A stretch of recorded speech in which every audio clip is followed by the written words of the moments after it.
Has been 453 days since now 16-year-old Sebastian Rogers vanished from his home in Hendersonville.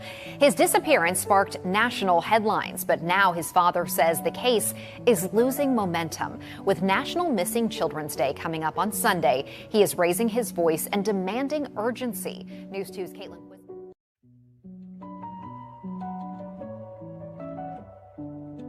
I went and talked to neighbors, and every single one of them, every single one, welcomed me. And if they had video surveillance, they gave it to me. The only person that would not talk to me, as the only person that had something to hide and wouldn't talk to me.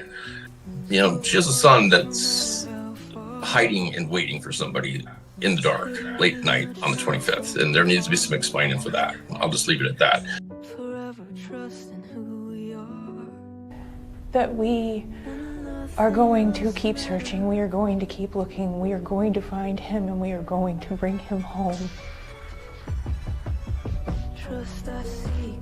Since we first aired the video last month, authorities have said no evidentiary value. It is of no evidentiary value. It is of no evidentiary value. Can you tell me what those lights are? No. Why? Because the investigation remains ongoing. Yeah, I'm working on behalf of Sebastian. I am not, my client is Sebastian, and they're the guardians that have the ability to sign. It just started. Hi Dad, I know this has been a family, but tomorrow's picture day. So could you send some decent clothes over to me so that I can wear the decent clothes and be handsome for my birthday with all decent clothes? Mom! Because our heart is missing. He is my world. I need him. I need him back with me.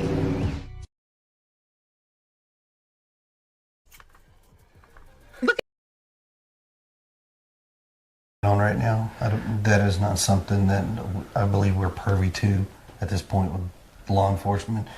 I believe we're privy to. I need you to change your words. I need you to change your words. Y'all didn't do shit. Didn't do shit. Shit. I need you to change your words. I need you to change your words. I believe we're privy to. My truck doesn't need to be in anybody's conversations about where it was, when it was, and how it was. Didn't do shit. Shit. I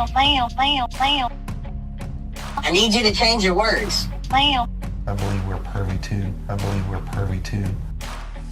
My truck doesn't need to be in anybody's conversation about where it was, when it was, and how it was. We're privy to.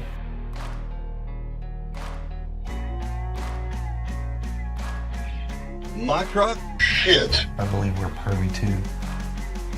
My truck? Shit. Conversation.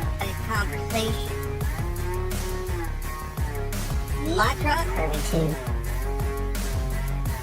My truck? I believe we're privy to. Doesn't need to be in anybody's conversation. I need you to change your words. I need you to change your words. Y'all didn't do shit. Didn't do shit. My truck? Shit. My truck doesn't need to be in anybody's conversation. Shit. Conversation. My truck? About where it was, when it was, and how it was.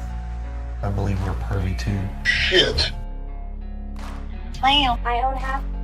I own half, my neighbors own half, period. I just came from the TBI headquarters in Jackson, Mississippi. I own half. Somebody with a videotape and put pictures. Privately run property back It is there. fucking posted all sides of that property. I mean, the easement between houses is not usually... I own it. I own half, my neighbors own half, period. She owns everything. Watch out. I believe we're privy to. Stop it, Chris. Knock it off. My truck We don't care about your truck. Welcome, everybody. Happy Saturday. I hope everybody is doing well, and happy early Mother's Day to all the wonderful mothers out there. Let's see here. Okay. Let me know how I sound in chat before we get going here. I apologize. I had to take a few more days off to make sure my eye healed. It's been 2 days. Haven't had any pain in my eye, so hopefully that is just an issue with just a little stress on my eye. And I don't think it's coincidence that I started taking up the Texas Roadhouse footage and staring at that religiously, and then started getting this irritation in my eye. So just need to take a break, and got some new glasses on the way from Amazon, because I think I got these from like Walmart. I mean, I'm sure they do some job, but these are probably the Temu version, and I probably need some better blue light glasses for when I Doesn't need to be in anybody's stare at this conversation. footage here. So today's live show is part 2 from Tuesday's live that we did, bringing in some more information and going over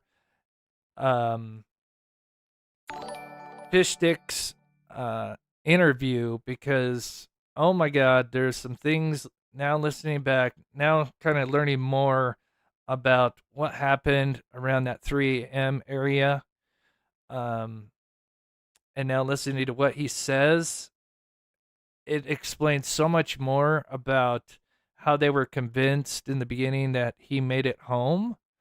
And I'll point that out because Fishsticks, again, sometimes I wonder if he's a double agent or just a giant idiot or sociopath or all the above. I don't know. Allegedly, of course. But we're going to listen. Again, it's just pieces that are cut out. But yeah, they're very fascinating. And of course, if you missed Tuesday, we'll do kind of a recap. That way, I think some people are a little bit confused on certain areas, so I want to make sure we go over what we can on that. But if you can, please hit that like button for Sebastian Rogers. About where it was, when it was, and how it was. About where it was, when it was, and how it was. Oh, I didn't know that. My truck.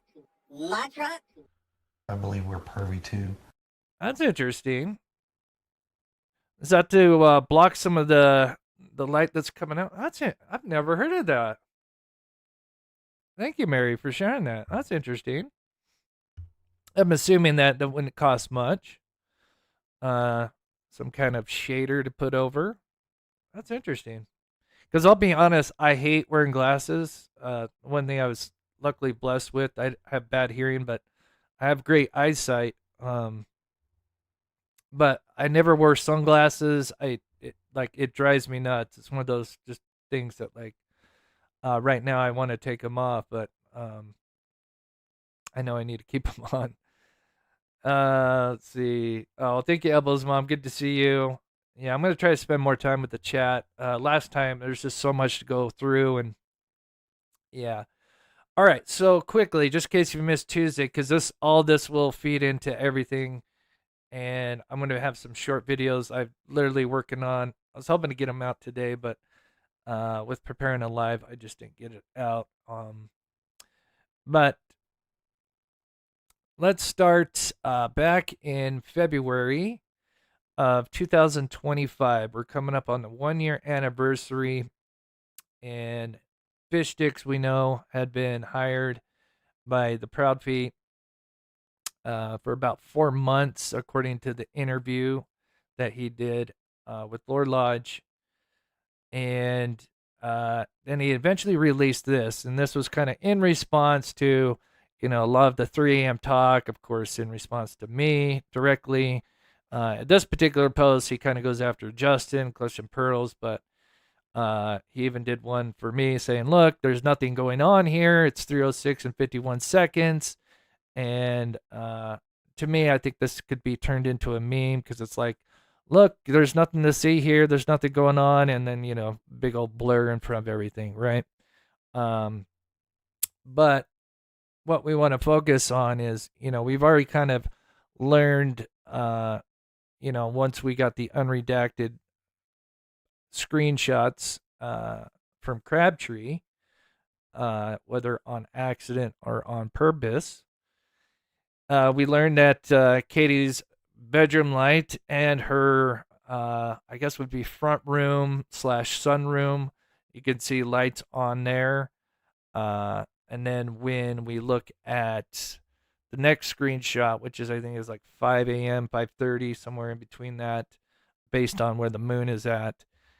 And let's see, we have the 3 a.m. Yeah, I think it's 5. Yeah, I think it's 5 a.m. roughly. And we can tell that her light is now off. The sun, I think most of the front room's off. And then we just have the one light that shows in Faith's bedroom. But then when we first looked at this, he had obviously not one, but he had two. He had the one over here. And I thought maybe he was just trying to do this to be cute and go like, oh, look, I'm trying to be respectful and I'm kind of blurring out property, right? And I always thought this was just kind of intentional to make it look like, this one was definitely sus, right? Because this is the Proudfoot's backyard and home.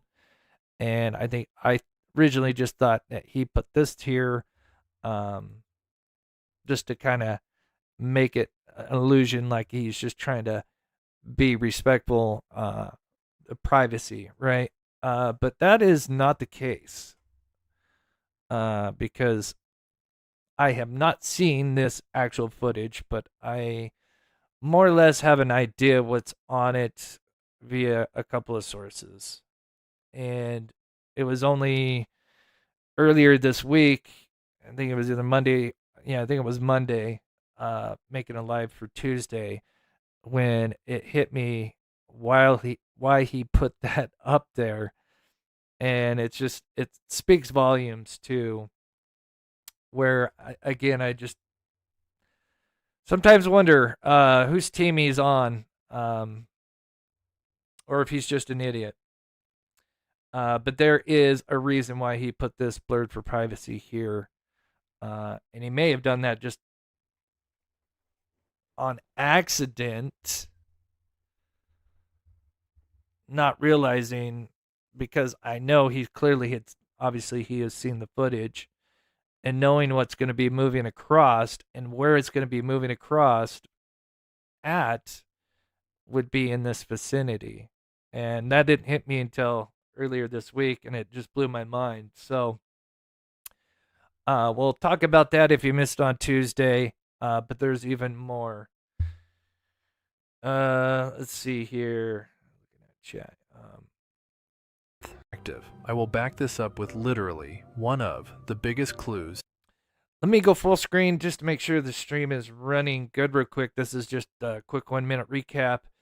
And we're going to dive into just some highlights of his interview. And I promise we're going to bring out some interesting stuff that he said now that we know more about what's in this footage and how he words stuff. And it's like, oh shit, he gives us so much more answers about what's going on. And I can't wait to share that with you guys. So let me quickly go full screen, make sure so I can look at the stream. Make sure it's going smooth real quick. So I'll be right back, guys. Many people have missed, and why certain family members and law enforcement agencies don't want you to know about this giant clue that was there all along. Welcome and get comfortable. You are now watching The Mob Crew. In this video, I'm going to prove what caused the Amber Alert and literally crush and end certain ongoing debates with a clue that is so big they don't want you to know. Chapter 1. Oh, it's missing so and tough, endangered Olive. to Amber Alert. Just after Rogers was reported missing on day 1, law enforcement was seen, looking for any surveillance footage around the neighborhood Good of for Rogers. you. Law Oh, it's so enforcement tough. would soon find out that one home did indeed capture something on the early morning hours of the 26th. That home was located here, and what the captured would become infamously known as the 3 a.m. lights. And on the next day, February 27th, sometime during the afternoon, the TBI would post that an Amber Alert was issued in the Rogers case, based on additional investigative information. This was certainly no coincidence. And we need to start with that breaking news right now. An Amber Alert has just been issued for missing Hendersonville teenager Sebastian Rogers. Officials tell me Sebastian Rogers is an autistic 15-year-old with glasses, dirty blonde hair, and was last seen wearing a black sweatshirt and sweatpants around midnight Sunday night. Really increases the volatility of the situation. The medicine was there, obviously, to treat his autism. So how he responds to that once the medicine is out of his system is really not my expertise, but I do know that it's going to have a negative effect on him. Here are the criterias needed for an Amber Alert: confirmed abduction, imminent danger, targeted information, and age requirement. That's right, confirmed abduction is one of the main criterias for an Amber Alert, and it's still active. It would be commonly known as the Okay, just a quick little recap there. Yeah, prayers, Travis. Down in my back. Oh.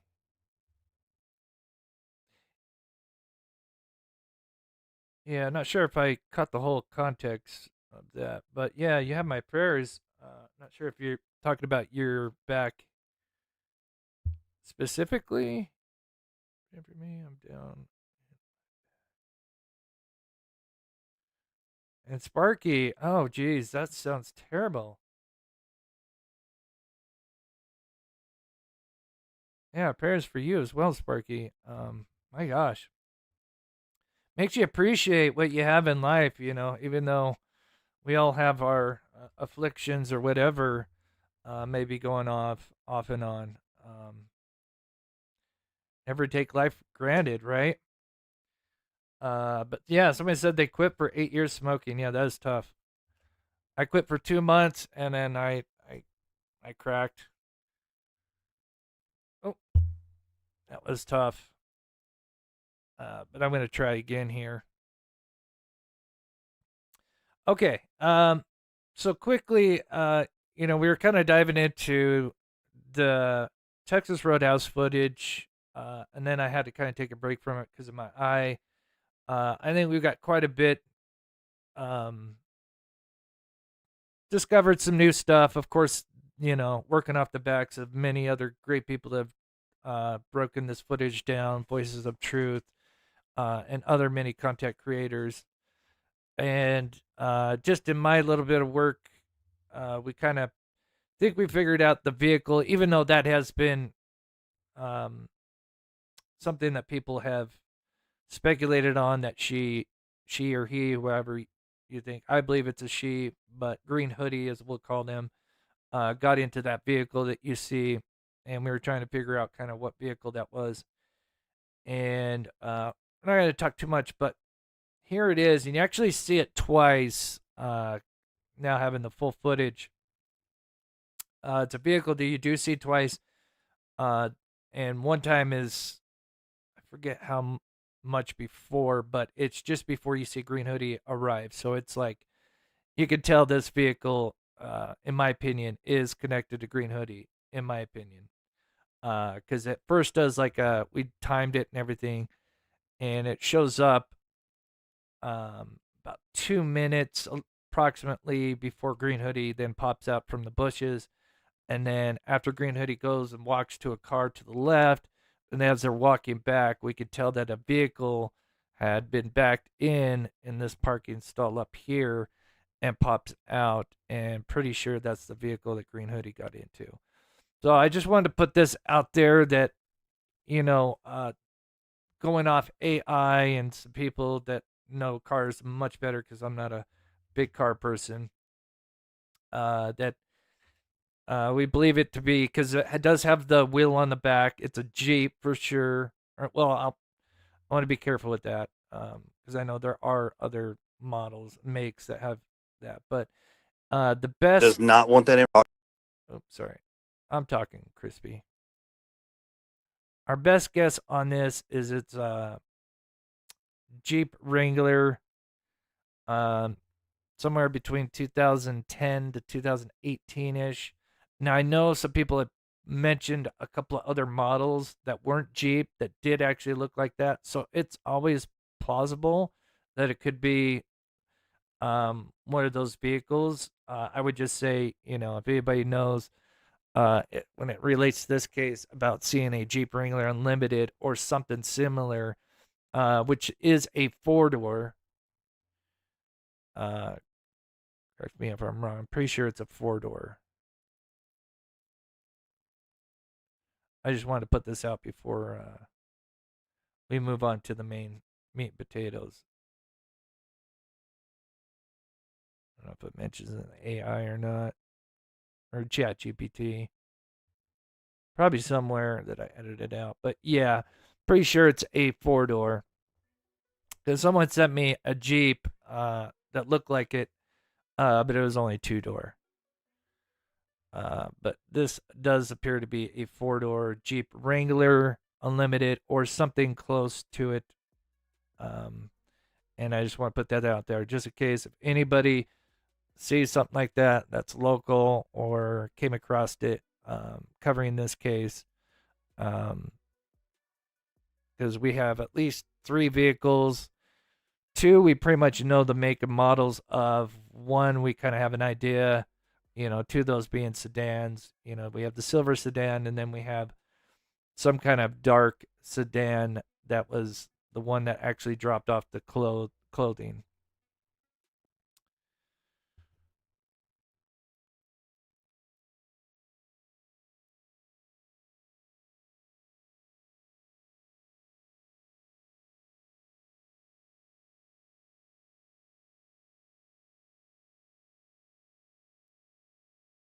Yeah, it's tough.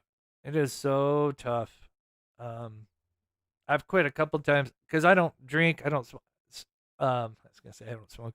I don't drink. I don't do anything else. So like my only crutch is smoking. So, yeah, that is a tough habit, and I kicked it for like 2 months last year, and then, man, it is tough.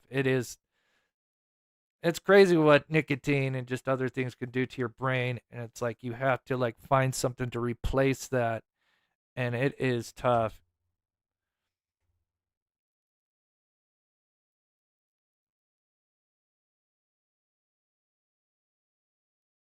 All right, guys.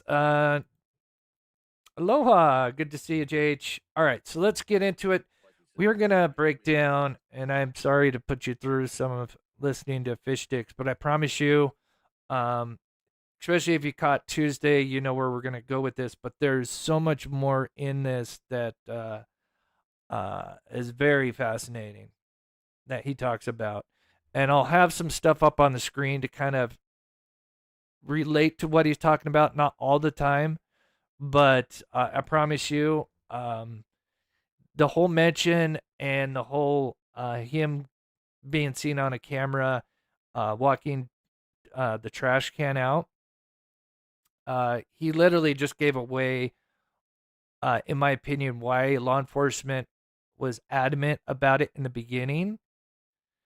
And then we'll kind of go into, I mean, he gives out a lot of stuff that is very fascinating. And that's something I tweeted the whole tactical report on. Oh, that thank too. you, Olive. It I wasn't like appreciate anything that. secretive or anything. Gotcha. All right. So that's I mean, that's all very helpful to know and understand. Yeah. I just want to, there's, like I said, there's been a lot of people claiming that you haven't even talked to law enforcement, or that these people don't know who you are. And then, I see that and I'm like, all right, well, who knows what here, So let me be clear on that. So although I have a very good working relationship with TBI in my other cases, and in this case, I'm not trying. So when I came into this case, I wish I knew the exact date.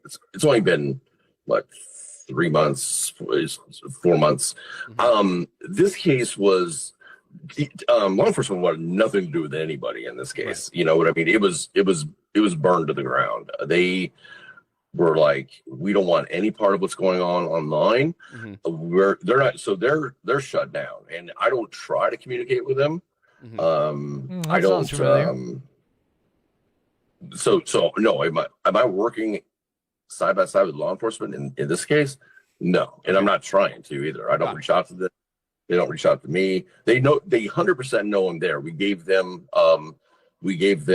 formal indication, and they responded back, and they said he's welcome on the case, and that was it. So, but we have not tried to. I'm not trying to work like I do in some cases, and that goes case by case. It just depends, the flow of the case. But it makes no sense, in my opinion. I mean, especially if it's a case that's teetering on foul play or, there's so many red flags.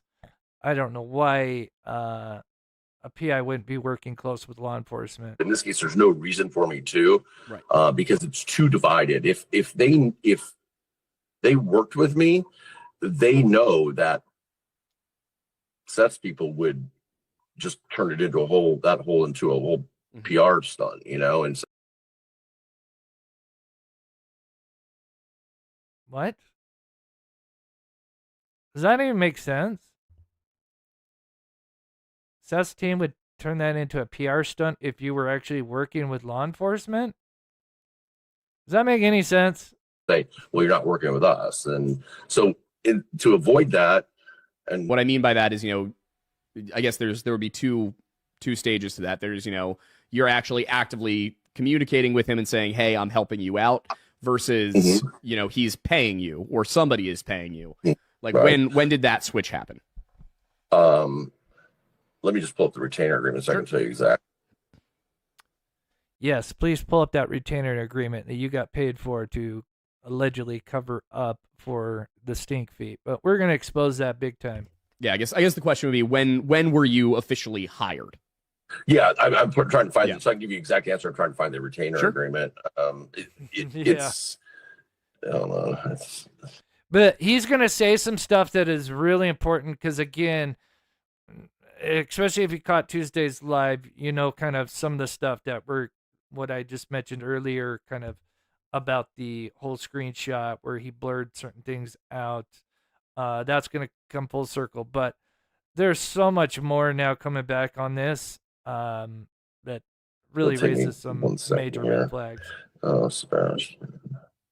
It was... Oh, here we go. Okay. He is. He is. You'll see him everywhere. He's, I think, on the David case, and you've seen him on the Nancy Guthrie case. And he does not like me because he knows that I know, allegedly, that he was hired not to help find Sebastian. He was helped to cover up for his clients, allegedly. 11/14 of 24. Okay, so it was November of last year. Yeah, gotcha. So that's the official date. So who was paying you or is paying you? Well, I don't want to disclose that, but I'm retained. I'll tell you that Chris and Katie are the signers on the engagement letter and retainer agreement, and but it's on behalf of. I'm working on behalf of Sebastian. I am not. My client is Sebastian, and they're his. I can't wait to make you eat those words. There'll be a day soon. He's going to be eating those words. They're the guardians that have the ability to sign. One thing I want to make clear is that I've never, ever worked for a defense attorney or a prosecutor. I'm boots on the ground. I find people. I'm more search and rescue than anything. But when I work, if I was to find any, Okay, here we go. And here's the other thing. This will be the first thing when all this comes tumbling down. It will. This is going to be the top quote right here. Real evidence that Chris and Katie were involved, I would be the first one. I mean, I wouldn't hesitate for a second to contact TBI or whoever it may be. I'm not there to play defense or anything. I'm there to find Sebastian, and if they have anything involvement, then I'll make sure they're held accountable. I don't know what happened to Sebastian. I wish I could say I'm on the verge of cracking this case. I do not know. I don't know where he is, and I don't know what happened to him. It really is. It's really hard to wrap your head around this case. How this got. Well, if it doesn't make sense, then clearly there's some, issue with the stories that are being told, particularly with the last people that were around Sebastian. And then obviously, if he was legit, he would know that you've got all these cameras all throughout the neighborhood, literally one facing the home and one facing the back of the home, almost covering the house like in a 360, and both are pretty good cameras. And he's not seen on them, but he's going to talk about this, and I promise you there's going to be some interesting little bombshells that I finally, now knowing more, have caught. I pulled off or whatever has happened, and I don't know what's happened. But I haven't seen it. But every day, do I run those scenarios through my head every day? Like, could it be this? Could it be that? That involves it. Absolutely, 100%. Do I do the same thing with Seth? 100%. Do I do it with possible extended family members? 100%. Do I think it could just be a autistic walkaway situation, which is even though he's not an eloper, I get it. It still happens. 50% of autistic kids will run away. 50% will run away by the time they turn 18. So it still could happen. And so do I think about that? And that he could be in a really weird crevice somewhere close to the house, kind of like we saw with Caleb Harris. I wonder about that too. But I don't know. I wish I had the answers. There's so little to go on in this. It's like we've collected a lot of evidence now. And he's talking mainly about footage. And typically, if you were unbiased, you'd be like, okay, we've got footage from throughout the neighborhood, as I just mentioned 2 seconds ago.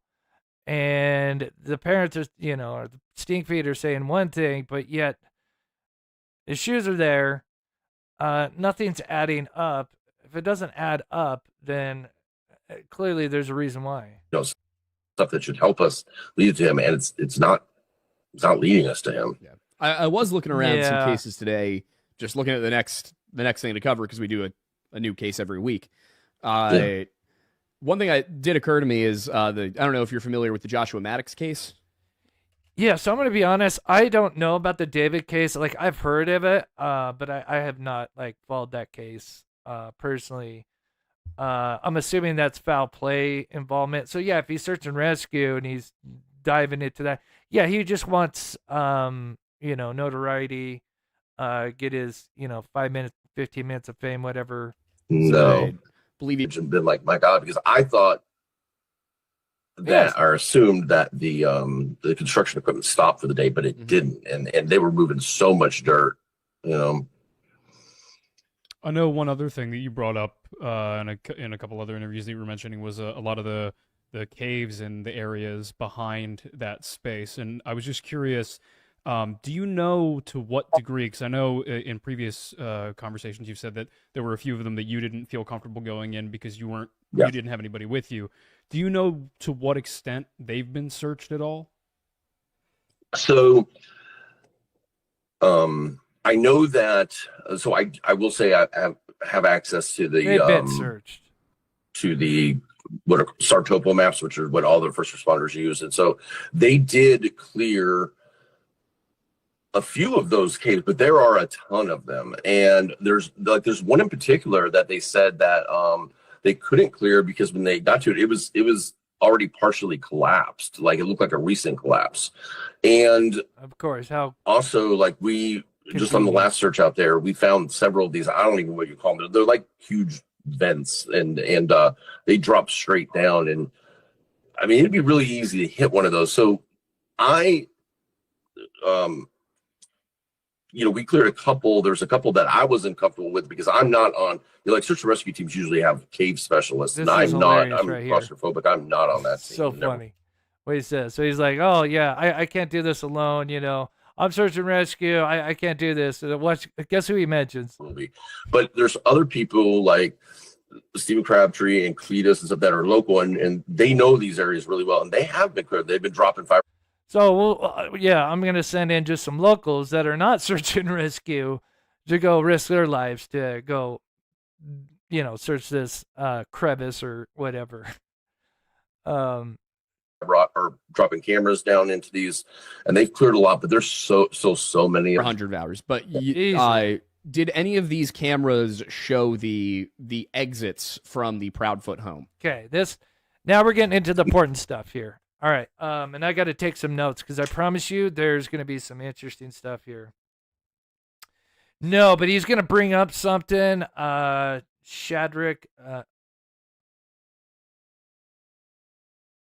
Sorry, I'm hoping I'm catching the last part of it. I'll go Shadrach for right now. No. Oh, wait. Yeah. Sorry. Of that particular camera. I'm sorry. Yes. The bigger camera we're talking about, the K9. No, I'm talking about just in general, like any of the angles. So there's a camera across the street. Mm-hmm. Okay, so this is this. So you're going to see this photo up for quite a bit because I'm trying to kind of show what he's talking about. Like, because, he kind of bounces around a little bit, but I try to keep as much about whatever he's talking about on the screen. And, of course, this is the one sole screenshot that he released. Of course, it's from that morning, but it's at around probably like 5:12 a.m., and obviously it's the garbage truck. And it's funny because he perfectly lines the garbage truck up right in front of the house. And I can tell you exactly why he did that. He wanted to block the front of the house because one of the big glaring red flags right away, and this will come back a bunch of times, is the one and only time. Well, I want to say one and only, but literally even this home. So just for anybody that, so we can just kind of get on the same page. This is his home. Right. Okay. And it was this home right here. They have a Ring camera on their porch here. And so, and he's going to say two things that are, he's going to say a bunch of things that now knowing more, it's just going to be holy shit. But yeah, so we kind of had an angle like this. Obviously it's back here, we're kind of seeing through this tree. I would say it's almost nuts because we can see the garage a little bit better. This is about the best angle I could like overlay, even though obviously we would be back here. But what I'm trying to point across is that notice how dark it is, like the home, this is the garage part here. It is completely dark here, except for maybe there's allegedly some landscape lights, the solar light type things.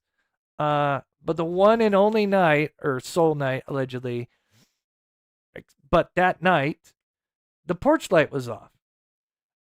Even this neighbor said when they looked at the nights before he went missing, the porch light was on. Because,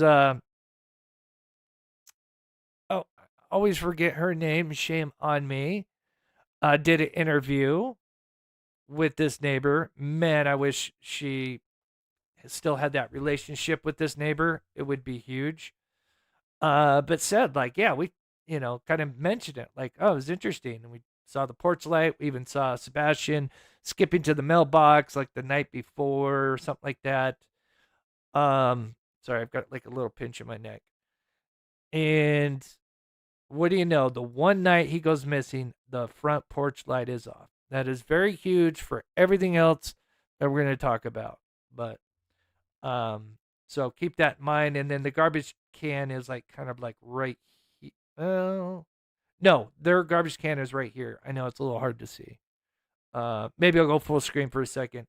But I promise you that we're going to get in the meat potatoes of this. And there are some things I've got to write down too, because I promise you, he reveals some things that I could, now that we know so much more about the 3 a.m. video and the stuff. Sorry, just a little pinch in my neck.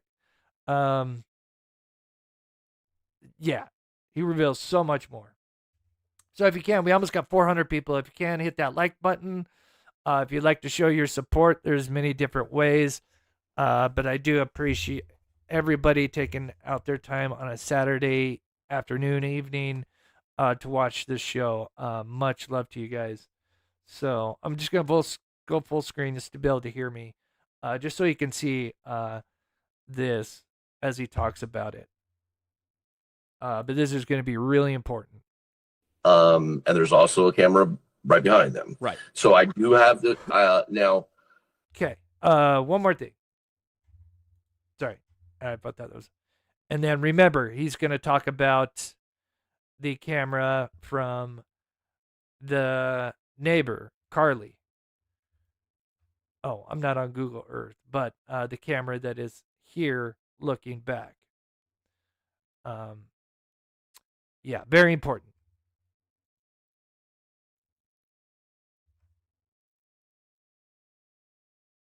The one across the street, those people didn't know how to export their footage, and so I sat down. So what they did is they didn't know how to export all their footage, so they went through and they like took out clips of it, and they also took some screen grabs of things they thought was important after going back and forth and or after scrubbing through all the footage, because and I sat down with them for like 2 hours. What they said was that TBI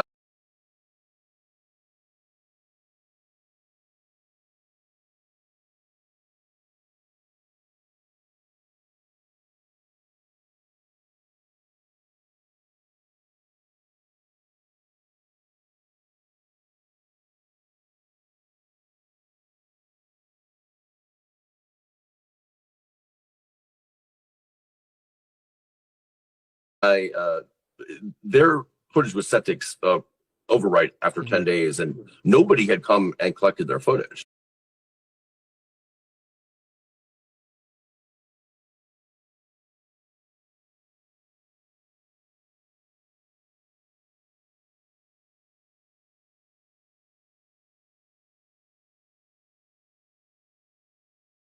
Thank you, guys. Thank you. Thank you. I'm back. Okay. All right. Got it set. Sorry. Let me go back. This is so important right here. Across the streets, and there's also a camera right behind them. Right. So I do have the now. The one across the street, those people didn't know how to export their footage, and so I sat down. So what they did is they didn't know how to export all their footage, so they went through and they like took out clips of it, and they also took some screen grabs of things they thought was important after going back and forth and or after scrubbing through all the footage, because and I sat down with them for like 2 hours. What they said was that TBI their footage was set to overwrite after 10 days, and nobody had come and collected their footage. That right there. Huge. Nobody came to collect their footage. Now, I believe he's telling the truth, although there is a little caveat to that, which he'll explain here in a second. But keep this in mind. This is so important. Nobody got the footage, and they actually had to go turn it in. But there was something that they did do. But this is so fascinating. They're right across the street. They're right across the street. I mean, by far away, the most important camera there is. And this just shows you the incompetency of Sumner County and or TBI. These idiots. The most important camera footage, and they hadn't come to collect it. Now, they did something before, which he's going to mention, and this is going to completely, like, wholly make sense of why, well, we'll get to it here in a second. But just keep in mind, right now, they have not come to collect the actual footage completely. And this camera not only records motion capture, like like the Nancy Guthrie case, where it just, any motion it records. A lot of cameras are set up that way, unless you pay a little bit more and you get the full service and you can record 24/7. This footage, I didn't know until now, this actually footage records 24/7 and has the motion captured, which is like the footage I have from the neighbor on the other street. So, okay. By far. And they had like come and seen a couple things. So they came and seen a couple things, which meant that probably that Monday or Tuesday, depending on, So I'm assuming, let him finish, but I'm assuming I know what happened here. But they had not taken the footage. And so they went to the command center. So he says it expires after 10 days. And it was coming close on that 10-day expiration. So that means somewhere, I would say, either day 8 to day 9, So over a week, we'll just put that week window. That all they did is they came in, and I guarantee you, they've already gotten the story from KK saying, yeah, when we got home, shortly after, Sebastian came out and took the trash out. So guaranteed, she was told that story, and I almost think she ran for a reason to make sure she set off that motion sensor camera, right? And also then to imply that, oh yeah, Sebastian, he runs in a specific manner. But keep with me here. You guys are following me here. So, they're believing the parents, or, stink feet and their story. And so they look at the footage, right? So they're at the home and they look and they go, oh yeah, here's this part where they take out, there's somebody taking out the trash. And, it kind of falls along with what Katie said. If you think about it, like, our early days, we don't know, if it's just a runaway or, if there's something more nefarious. But in the early days, right, when they're just kind of assuming he ran off. And so they're kind of just making sure the timeline of what she says adds up. And they see like, oh, yeah, here at 7:15, between 7 and 7:15, there's somebody, an individual running out. Well, look at the screen, right? Like, again, this would be the view. And this is kind of zoomed in a little bit. So imagine somebody running across and back. And again, the only lighting is from the garbage. And again, right now, they don't actually have the footage at that moment. They just went and looked at the screen to corroborate what she said, if that makes sense. So that would make sense as to why the former sheriff would have said, oh, yeah, we saw the footage. They corroborated the taking out the trash can, if that makes sense. Because it wouldn't be till at least a week later, because if it's coming up on the 10 days, if you guys are catching my drift, until they go back where he actually takes it to the command center. So they just looked at it and just looked at the motion highlights, which would have been, obviously, one of them would have been somebody taking out the trash. But obviously they didn't have the footage in hand, so they're just kind of going off KK's story, if that makes sense.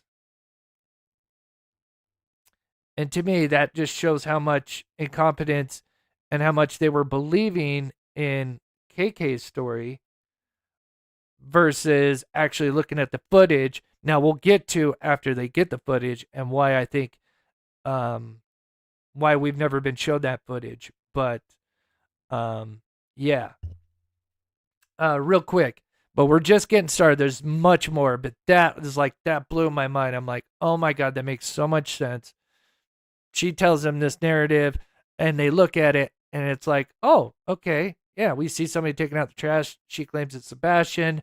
Again, their mindset is he's ran away, and yeah. Blue Third, thank you so much for the $10 super chat. You always support this channel. God bless you. I appreciate that so much. I've missed a lot of days. I've only gone live twice this week, and I need to do a lot of catch up. So that helps me out so much. God bless you. Flyer Girl, good to see you. I hope you're feeling great, Chris. Yeah, feeling much better. I can actually take these off. And thank you. Oh, you hit your 2 years. That is so awesome. And Jazz gifted a Mob Crew membership. If by chance, if you do get gifted, if you could please thank that person. That is so awesome. And Jazz also given $20 euro. Thank you so much. And Jazz, God bless you. Deanna says, glad your eye is feeling better, Chris. Yeah, me too. People started mentioning, it could be other things. And I'm like, oh no, I hope it's not that. But I was pretty sure it's just kind of, looking at the screen too much, and not giving my eye enough time to rest. Little Miss Sharon gifted a Mob Crew membership. Thank you so much, Miss Sharon. That is so awesome. Yeah, you guys are amazing. Really, it does help, especially. I hate to miss days, but I got to have my eyesight. I mean, if I don't have my eyesight, I'm having issues. I can't work. So I wanted to really be very careful because I know you can clearly do some damage. Okay, so hopefully everybody's on the same page or as much as they can be. We're gonna Miriam, yeah, it's funny you mentioned that. There is a part of that interview where he talks about the dogs. Actually, I think we brought it up in Tuesday, where he discounts it in this interview. And then literally after the 1 year anniversary con, what is it, like a week later, he then doubles down on the dog thing. It's ridiculous. But not to get sidetracked, but yes. Okay. So there's more. I'll go full screen because, yeah. Okay. Should be able to still hear me. South Oz. Oh, thank you so much from down south in Aussie. Australia. I've always wanted to go to Australia. Oh my gosh. I love the accents. I mean, I love all accents. But Australian accent. The husband did, and he said, listen, they collected their footage. They're right across the street.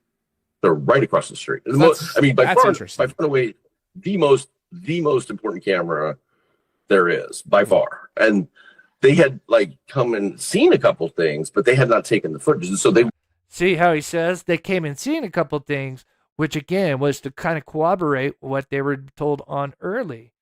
And so then they go tell, what's the former sheriff? Shame on me.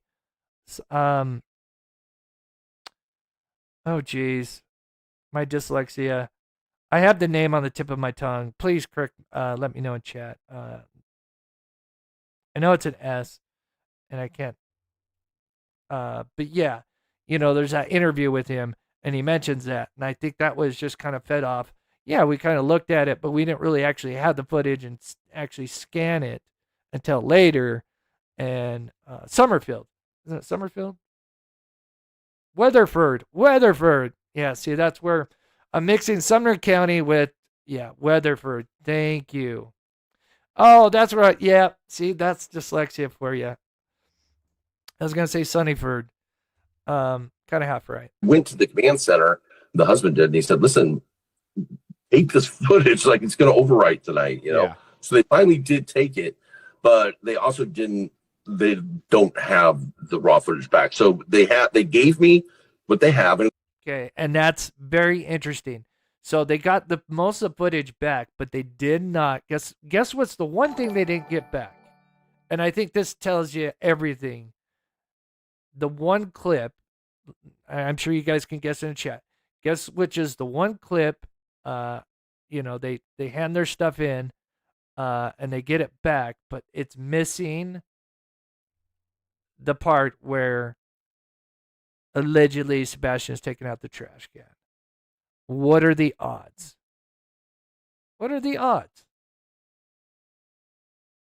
I think they actually sat down and looked at it again, in a full screen. Because it's one thing, again, because you're looking at, this is probably the bad example, but think of the Chris Watts case. I know a lot of you are probably familiar. If you're a true crime fan, you know it's Chris Watts' case.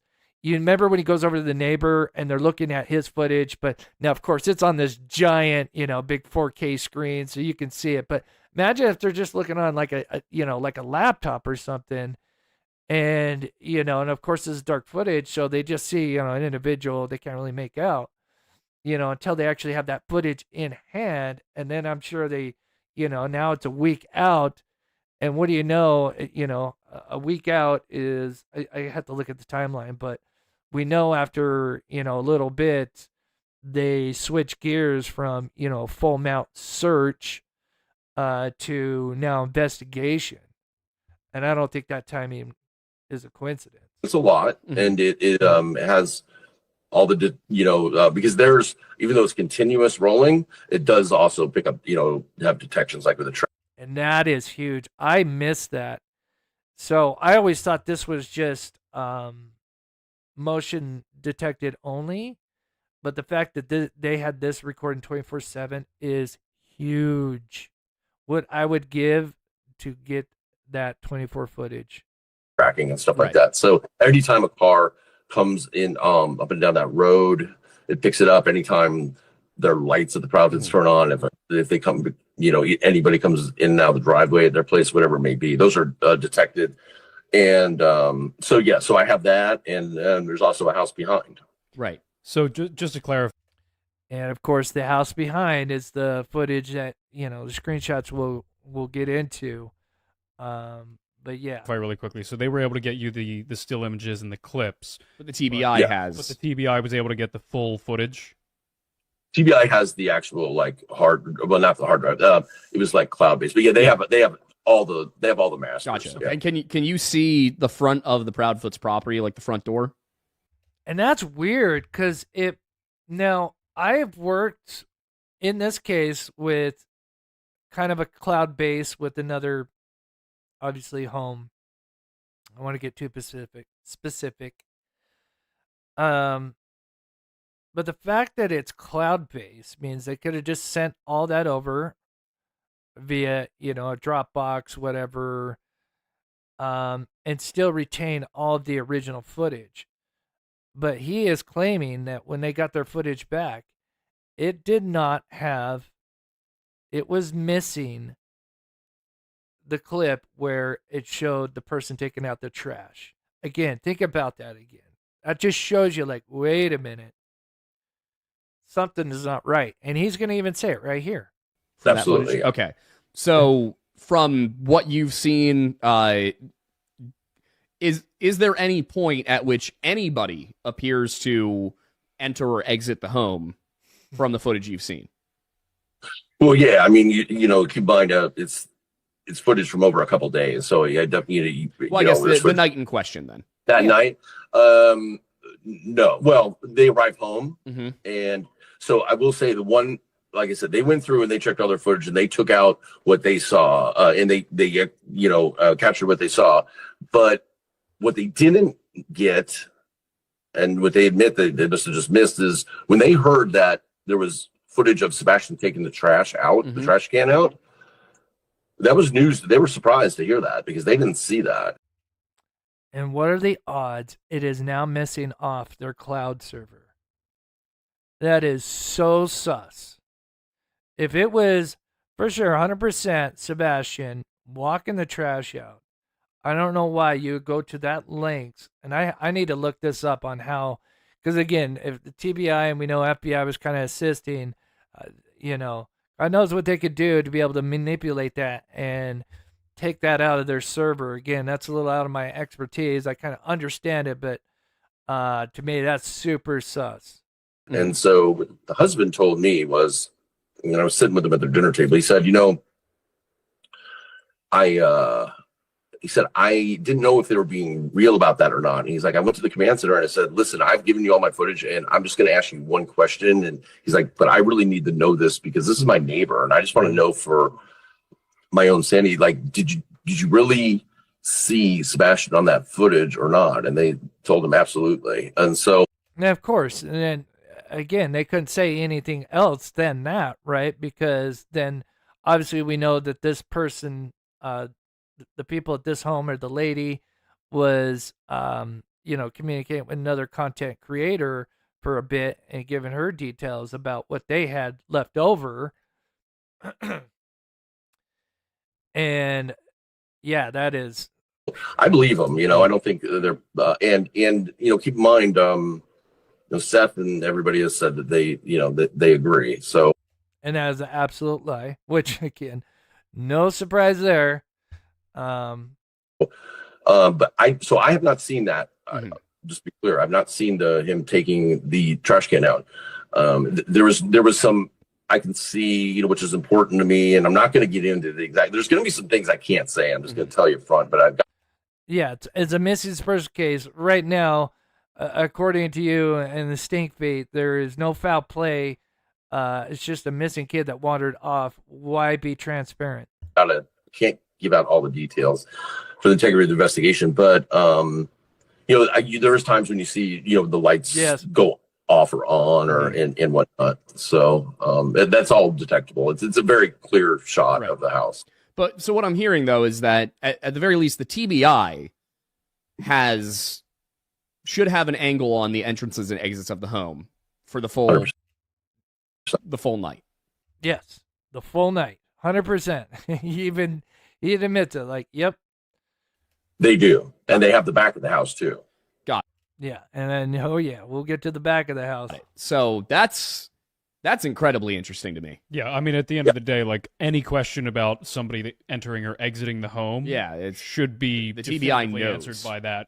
Yeah. Oh, 100%. No, they have all that for sure. Now, I will say too that just because they have the footage that would show the front door does not.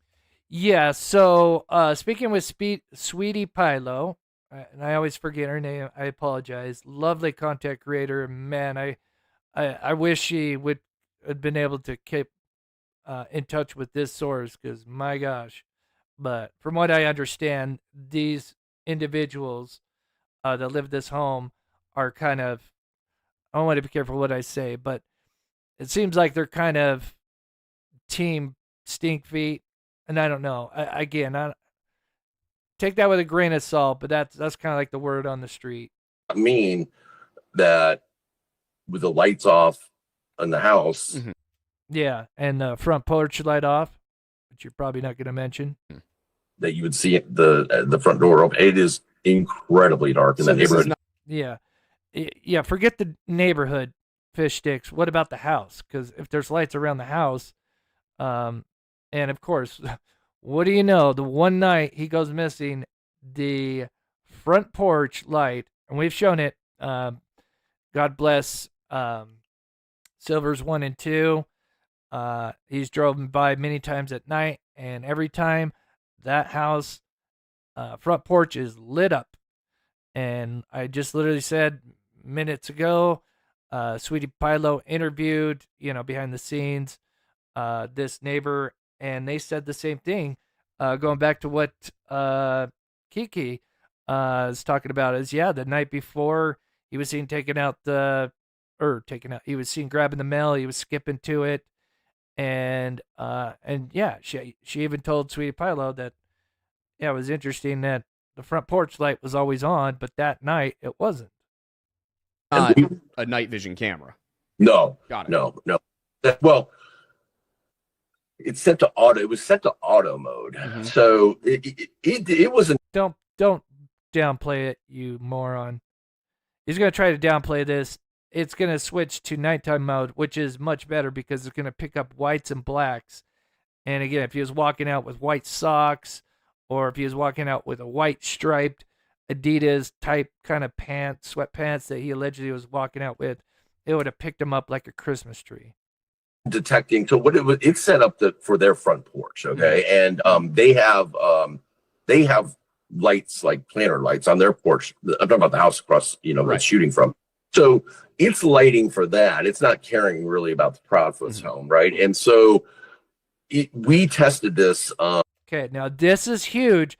This is going to come back if you saw what we did on Tuesday, but if you missed it, we will recap it because this tells me so much. The way he's going to answer this at the end about his test tells me, because, we've kind of gone over, we've always kind of discussed which way, before I kind of thought he was moved out for the longest time. And I think, a lot of people did. And I still think there are some. And I don't blame you if you do, because I certainly was on board for that for a long time. But now learning so much more in the last, 5-6 months, somewhere around in there. Time flies. Now knowing that it's like, to me, I don't want to say it's impossible, but knowing where KK is going to be coming out of, and the time frame that they did it in, no, I don't think he made it home. The family there was nice enough to let us into their house and overtake their system and run tests and stuff. And we just had people walking out, and the FBI did this as well too, just so you guys know. But okay. Now when he says FBI, I think because he actually mentions when he says FBI, think of TBI, because I think most of the time when he says FBI, he's really talking about TBI. And I'll tell you exactly what these tests were in a minute. Just walk out of the house and see if we could detect it on the monitor at all. And we couldn't. It's that dark in there. So they do tests. And we mentioned this. And it's like, yeah, those would be proper tests that you would do, right? If I was out there and I had the privilege to be able to do those kind of tests, is exactly what I would do. Right, especially where the 3M security camera, where they, had the privilege to be able to do that from, the guy's garage, from the other angle, the infamous 3M video, that camera. But of course, they used all that for to build a narrative. Neighborhood. Got it. So, I guess then to be 100% sure, it sounds like from what you're saying, and I wish. Would you be able to release any of that footage, any of those tests? Just to put people's minds at ease about it, be like, no, really, you can't. Okay. Now, I was curious about why he didn't want to release these, and this will make so much more sense in the end as to why he did not. Can't tell. Like, even if it's just a quick video of somebody walking out of home. Listen, I would have to ask, and I'll just be honest, because the way that the people have just. So let me. Would you be able to release? The family there was nice enough to let us into their house and overtake their system and run tests and stuff. And we just had people walking out, and the FBI did this as well too, just so you guys know. But just walk out of the house. So he said that because clearly he got footage from this neighbor. And he said that they used their camera and had one or more people walk out. And this is what's interesting for multiple reasons. One, I guarantee it, they had to replicate it to where the porch light was off. So if they were to release that, they would see, oh, look, the porch light's off. But yet when we see footage of people driving by, it's always been on, right? But there's more to that. And see if we could detect it on the monitor at all. And we couldn't. It's that dark in the neighborhood. And notice I keep saying the neighborhood, but in front of that house. And that's really important for where we now, in my opinion, place where Katie's coming from into. Got it. So I guess then to be 100% sure, it sounds like from what you're saying. And I wish. Would you be able to release any of that footage, any of those tests? Just to put people's minds at ease about it, be like, no, really, you can't tell. Like, even if it's just a quick video of somebody walking out of home. Listen, I would have to ask, and I'll just be honest, because the way that the people have just trampled over the Proudfoots, they don't owe anybody any favors, And at that time, like, why wouldn't you? You released all your other tests, right? Your nonsense tests that completely got debunked. I'm trying to think when I started debunking. I know it was before that because they were doing that BS in December. So I almost wonder, just because he knew I was debunking that stuff so ridiculously. I mean, again, if you know basic math or geometry, I should say, and you understand cameras to a point, field of view, lighting, etc. you can discern like what is where in this, and they don't care about like winning anybody's. At this point, they truly only, whether people believe it or not, they just want Sebastian found. And so I don't think they're gonna get. Oh, thank God. I think we can end it there. They just want Sebastian found. I mean, I'm sure they've been out there searching nonstop. I'm sure they've got, I'm assuming, it's May. They would have started setting up, just after the 2-year anniversary, more search parties, right? Right? No? Give anybody any favors like that. I'll ask, but I wouldn't count on it, to be honest with you. Mm-hmm. I mean, I would just put it this way, that there's a lot of people out there. From what I can tell, the majority of people are looking at them as suspects. Something like that, at the very least, would put people's minds at ease that they're not hiding something here. That you really, if you look at that footage, you really can't see anybody coming out of that house, whether somebody is or not. I think that would probably help a lot of people to maybe get past another reason that they're suspicious. Yeah, and I get that, but I also see it from their end. But I will say, I know that I saw. And I'm going to tell you another reason why I kind of mentioned, because people would notice, like, oh, well, why is the front porch light off? Like, shouldn't that usually be on? That's just one. But we'll talk about the main one. Interview or two, I think, where with Seth's old PIs, where he had multiple PIs, and they said too that they were aware that the FBI had run these. So he keeps saying FBI, but it's TBI. Same tests, and in fact, the FBI test wasn't just for that camera, but it was to see if any of the cameras. So he's talking about this test right here, which I told you guys. If you ever see fish sticks or any of his followers try to say, oh, these 3M lights are nothing, play this clip. I have a video out there. It's an 8-minute video.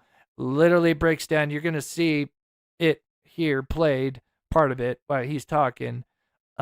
Literally, they're doing paces. And this is a 3D scanner. This isn't something you just bring out for a missing persons case. Almost rarely, never heard of it. Something like this being used in a missing persons case is typically used. It used to be used in vehicle reconstruction cases, then it expanded to, foul play, forensic. It's used forensically. Cameras would detect him if he walked a certain route, and notice how he says a certain route, and of course we know through a couple of videos the route they're taking. And it just so happens to line up with where everything's going to be going on. In fact, I know when some of the PIs like watching on when that was happening. So, I mean, I'll ask, but I can't. There's got to be some faith in the fact that FBI or TBI. See how he says now he switches to TBI. I think he meant to say TBI that entire time. Yeah, who is we? I know, no kidding. And yeah, good old fish sticks. Let me get caught up real quick. Paula, thank you so much for the continued membership. I appreciate it. Helps me out so much. Kiki, love it here. Thank you so much, Kiki. And God bless with your channel, and anybody that's starting up their channels. I know a lot of people are, and best of luck.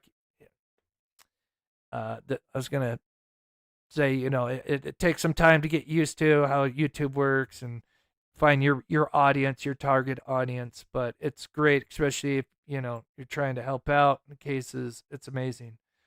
We've got Jen says, sorry about the eye pain for watching something vids. In a way, you're lucky. Whenever I watch, not sure what the KKKins. Oh, a lard pig.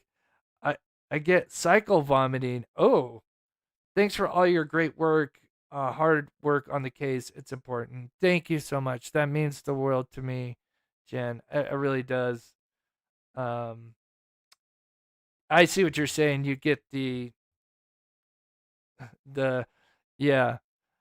Trying to think of the word. But yeah, I'll get like sometimes the spins. But yeah, doing better. But thank you so much, Jan. God bless. Kiki says in the beginning.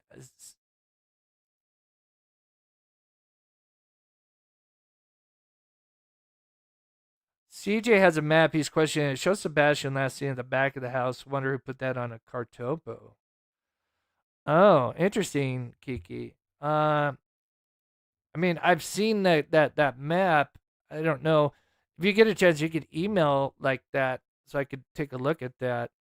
That map is so extensive, and sometimes it overlays stuff. But yeah, it'd be interesting to see what you're talking about. I definitely take a look when I get a chance. And I think they've probably sent this footage. I'm sure they've sent this footage to the FBI crime lab, which any agency is allowed to use for enhancement. And I think because it's an Amber Alert, if there was an image of him, I think they would have released something. Oh, I'm so glad you said that. I am so glad you said that, Fish Sticks. I agree. 100,000%. Let's play that one more time. Boy, that'll be another quote To use for enhancement. And I think because it's an Amber Alert, if there was an image of him, say is taking out the trash can. I think they would have released something. I could be wrong. Strategy. I would think so too. An Amber Alert. That's typically what we see. Along with Vertigo. Thank you, Bridgie. Yeah, Vertigo, and I do get vertigo. It sucks. Yep. But I just don't think. I mean, well, let me back that up. From that camera, okay, it's hard because I go back and forth. I don't think that he's caught on that camera at all, but I do.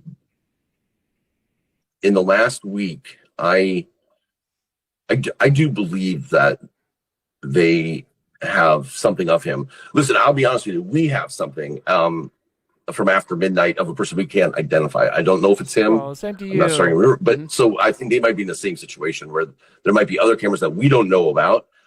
Can I ask, is this the so-called flashlights video, or is this something else? This is something else. Okay, so is it just an unidentified person walking past or through the property? It's a person but because they're wearing very dark clothing and because the light, it looks like, I don't know if you saw in the Riley Strain case, do you remember like under the bridge when there was people walking?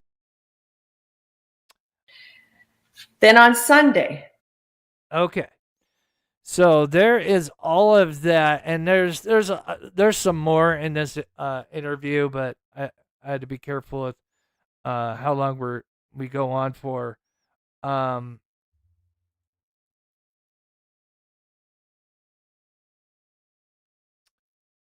Just catching up, chat.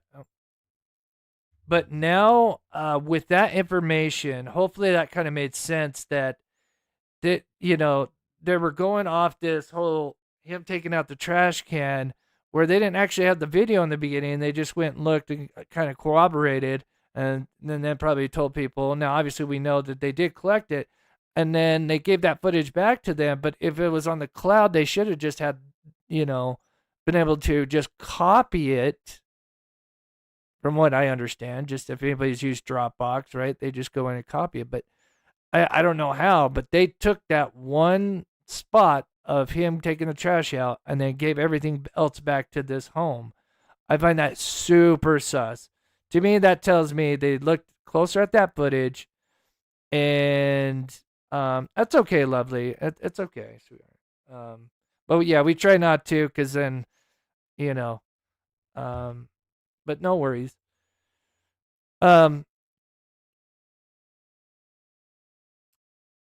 Yeah, taking out the trash. Like finishing my thought. I forgot. I get squirrel.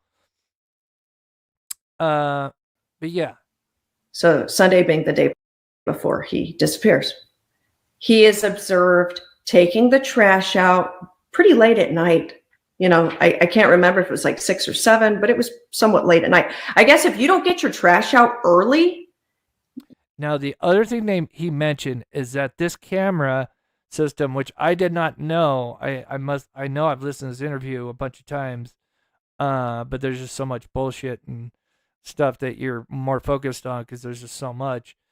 But I missed that part where he said this particular camera has 24/7 recording, which was very important, because just because let's say you just focus on the motion censored stuff doesn't mean that in between that motion captured stuff is stuff going on. It just didn't get, it didn't set off the motion detected clips.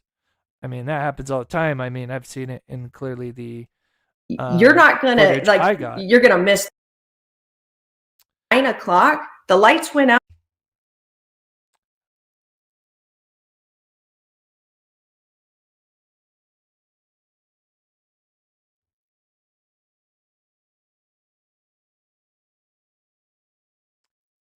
I wonder if a cop is the one who recorded their phone, 3M video, or the detective.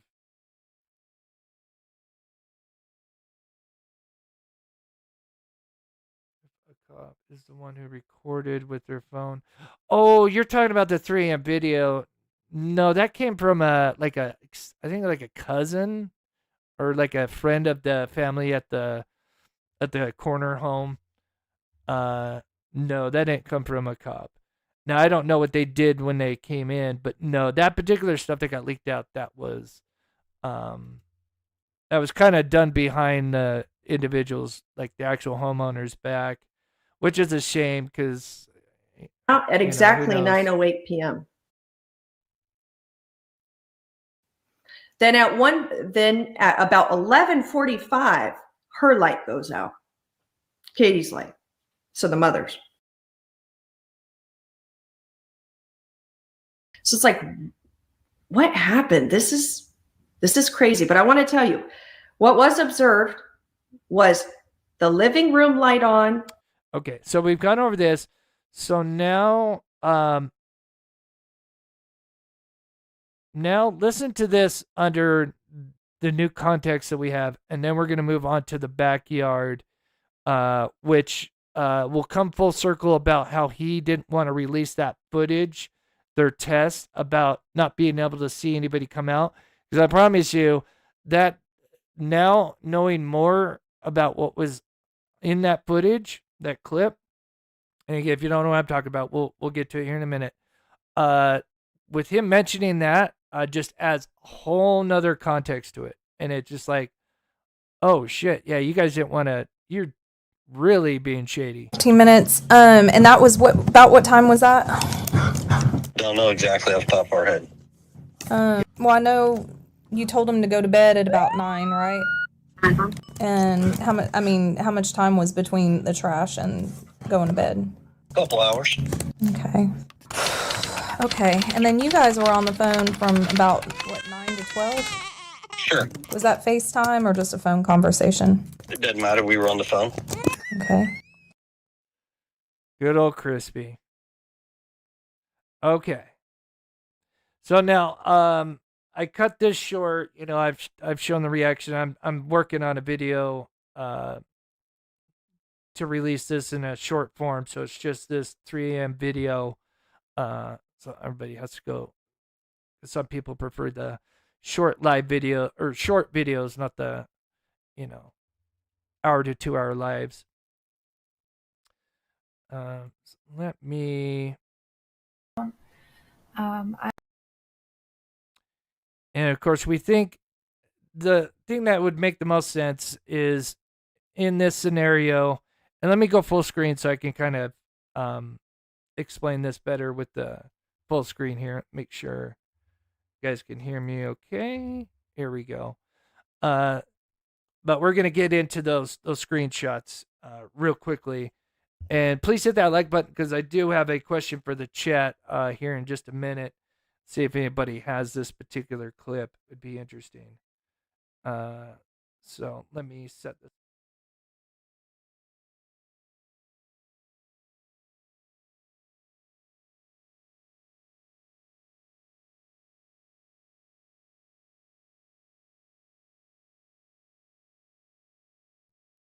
So obviously Either it with was this, planned or it was lured out of the house. Or so obviously this scenario, you know, they got to bring the clothing back, right?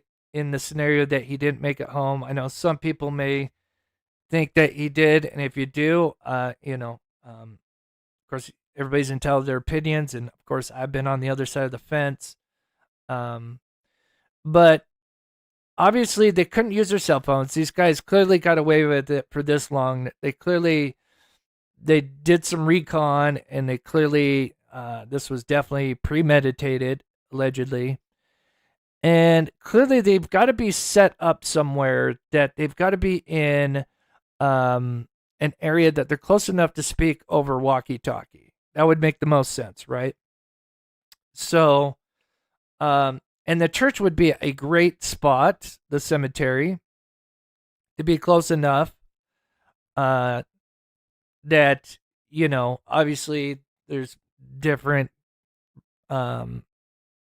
walkie-talkies that can go from, you know, half a mile. I'm trying to think of the lowest, but, you know, anyway, from a quarter of a mile to what, 5 miles. I'm not sure what the most expensive ones are, but, you know, your basic one is, you know, 1 to 2 miles, I think. Correct me if I'm wrong in chat.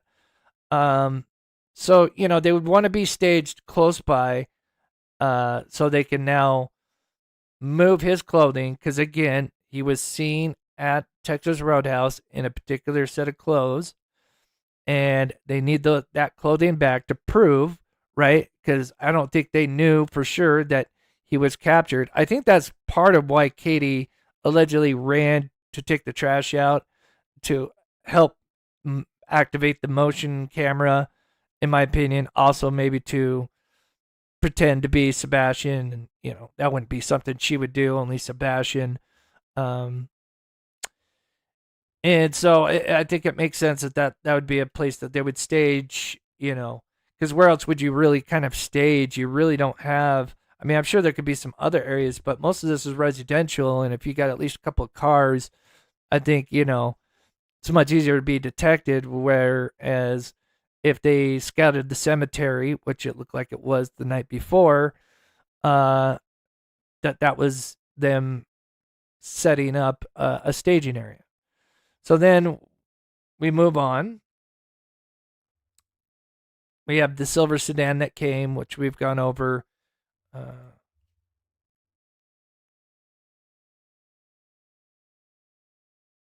And then at 3:03, we have this unknown car, but we can tell it is slowing down.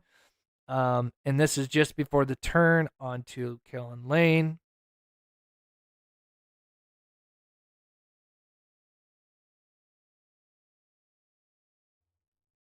Exits, so on the, not exit, but on the reverse angles, and just, I mean, we have Mama Bear, it depends on what time you came in, sweetheart. I will get to something. If I can answer something along the way, I'll explain it. Over this, and I mean, we have If you have a spent question. day and night over and over. I mean, it's really frustrating, because the neighborhood, you know, it was somebody on Kellen, and these things. So we are have the connecting. silver sedan, and then of course the neighborhood. It's known, and he talks about interviewing this person, and I do believe him about this, because I do think, of course, now that this silver sedan was not the one that actually originally, I thought, picked up Sebastian. I think this was a scout vehicle. They are not. That's not, you know, if that person, I know people would try to find out who that is and whatnot, and I think it's, you know, allegedly somebody attached to the family. The silver sedan is what I'm talking about at this point. News. We have had several clips that have come in. And this one is getting the most attention, showing signs of activity around Sebastian's home the night he disappeared. You see, two lights. Now, in my video, which will come out soon, and in my previous lives, I've shown how in this scenario, the subject 1 and 2 are already moving before the actual car that comes to drop off the clothing arrives. So that means they already are out there moving. So that means that one of them allegedly would be KK. The other one, in my opinion, could be my best guess would be Carly, the neighbor behind them. Sources, which we've circled to help you follow. For point of reference, the security camera was pointed toward the back of Sebastian's home in a common area. In the video, you see subject 1 with a light source in the lower right-hand corner. Then you see subject 2 I'm getting to briefly something appear here in a and bit. Maybe it'll add a little bit more context. Toward the first before subject 2 reappears and follows subject 1 off screen. It's a short time later. So here, the reason I showed this is because the car, now turns on, and subject 2 or subject 1 obviously is already moved, but we never see subject 1 more than over, about here. We never see subject 1 start all the way over here. Subject 1, when the video starts, now obviously we don't have the whole video, but I do think, if we were to show, this is kind of beyond the ditch here. The ditch would be kind of like right here, right? And it's very vague, but so it's then like you they're see already one of the ready. subjects moving quickly back through the common area, and that is it. And again, I'm skipping all this just because we've gone over this. One of the subjects moving quickly back through the common area, and that is it. And I don't think many people would debate that subject 1 is KK, but who subject 2 would be. Again, be interesting to see what you guys, who you guys may think. But now we're going to talk about this. And again, when we added up the time, and again, I will have a short video soon, that when you start at 3:03 and you add in the time of everything, which I've done in previous videos, that's why I'm not doing it in this one, it basically comes up at the 3 a.m. 6 minutes and 50 seconds. I mean, and again, you could add and take away seconds here and there, and it added up pretty much close to, basically we just rounded off to 3:07 a.m. But at the beginning of the video, and what I talked about on Tuesday was, we learned that what was going on behind this blurred for privacy, but I always thought he was being cute with this one. But now, because I've had insider information kind of more or less give me an idea of what's in this video, it now hit me earlier this week as to why he blurred that part as well. And that wasn't to just be cute or whatever, however you want to phrase it.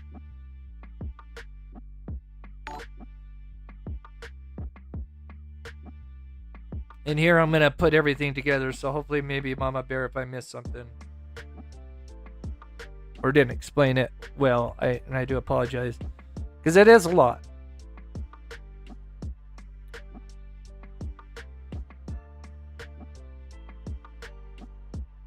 All right, we almost have 500 people in here. Please, if you can, hit that like button. Thank you guys so much. So, again, there's a reason why I played a lot of that interview at the beginning. I was trying to maybe be clever and try to find certain areas where I could kind of fit it in around this part, but figured we'd just get all that context out of the way, because it's going to result in where Katie came from, and it also reinforces, again, we always kind of wondered, where did they come from? Whether you think they were moving him or picking up clothing. Did they come out the back door? Did they come out the crawl space? Or were they bold enough to come out the front door? And, well, you're going to see here, well, getting that context from Fish Sticks even more solidifies where she came from.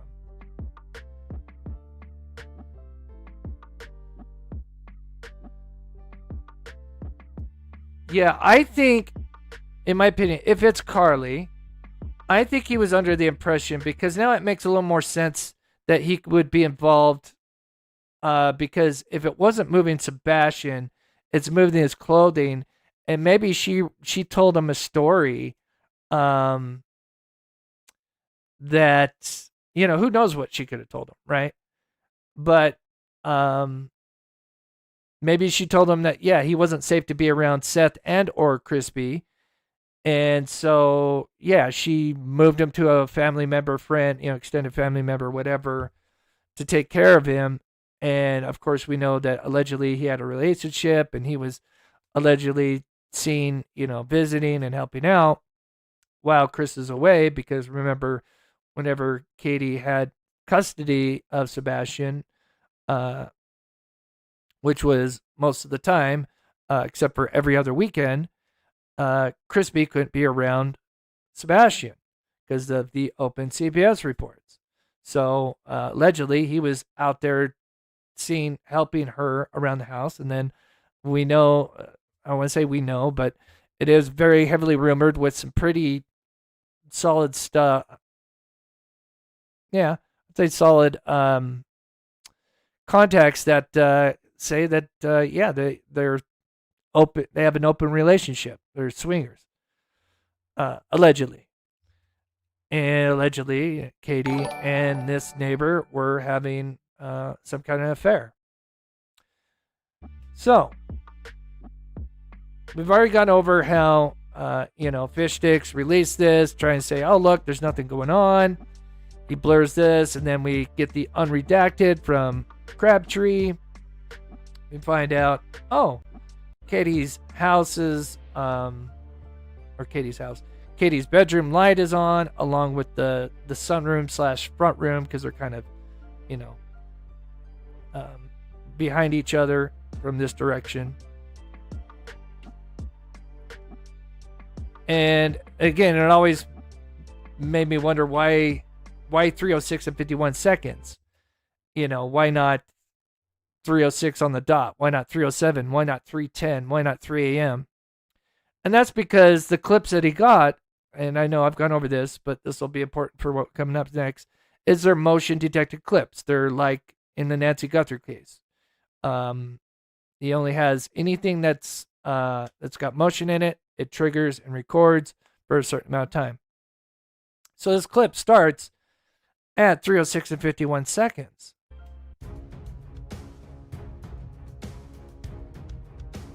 And of course, in the last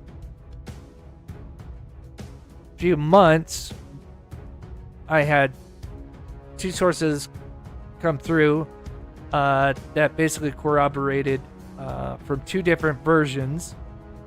And I wish I could tell you the one exact source, because you guys and one day it will happen.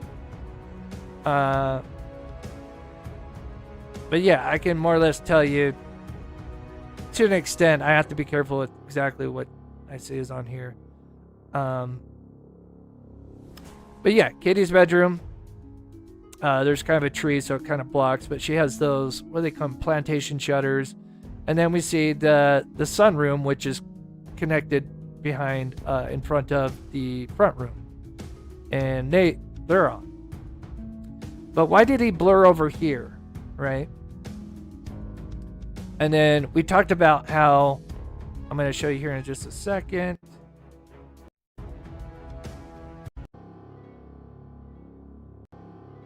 That in a rush, subject 1, which we assume is KK, when she had started versus her when she came back, she kept her light on, whether it be a flashlight. I don't think it's a cell phone light. I think it had to be at least some heavy duty light, either a headlamp or a flashlight.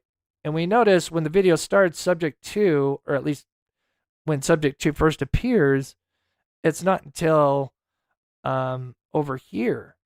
But when they finish, when they're running back, which means obviously they're in a rush, they just went collected his clothes, that they are much closer to the floodlights to this home. And this home actually did capture activity as well.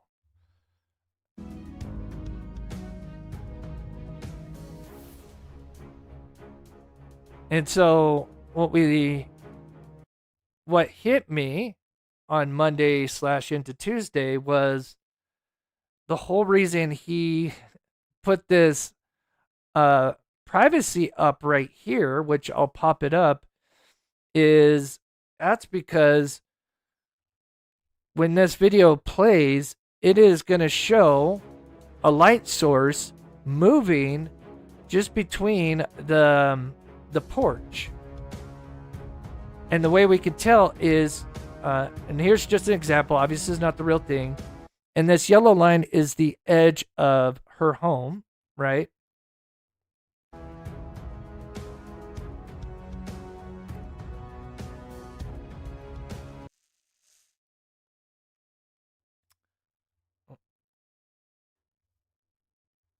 Oh, and we're going to come back to this because, oh my God, there's another thing that I discovered. There's so much.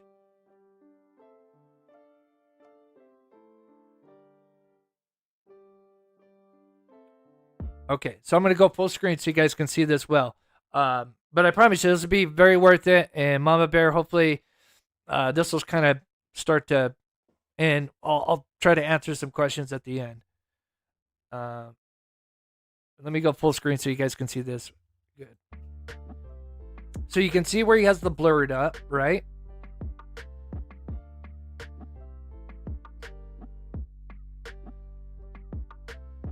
Sorry, let me just remove the comments real quick here. But yeah, this was not to be cute. This was, again, unless he's just a double agent or he's just an idiot. And he knew that there was activity. The second he plays this clip, there's going to be light source coming through.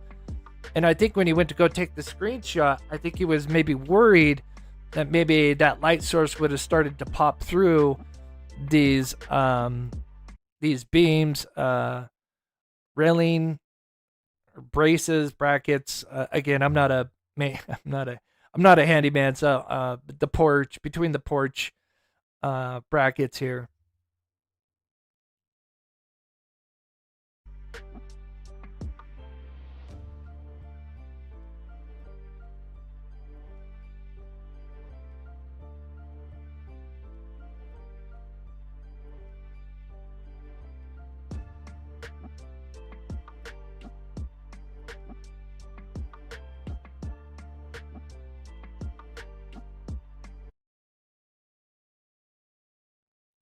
Sorry, forgot to turn on volume. This is the fence line right here. You can see their height to it. And that's the shed, the garage shed that's for Carly's home.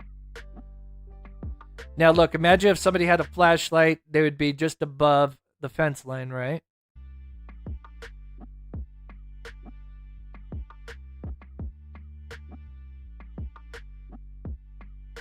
Now it's kind of dark here, but I kind of brighten it up a little bit, but I put a red line.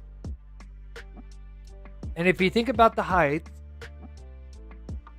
and remember, KK went much further than subject 1, being KK, started out, you know,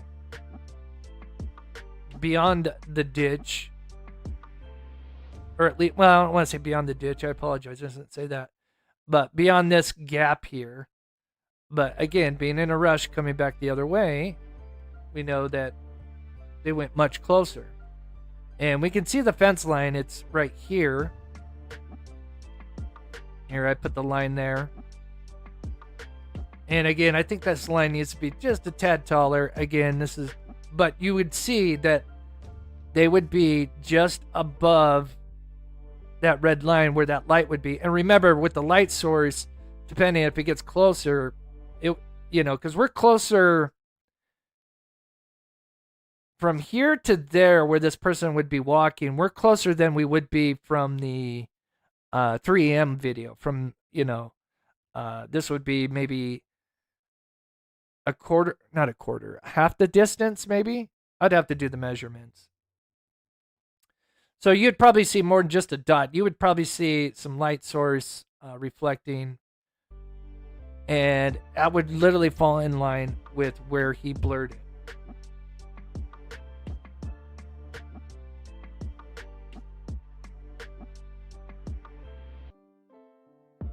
And that makes me so disgusted to think that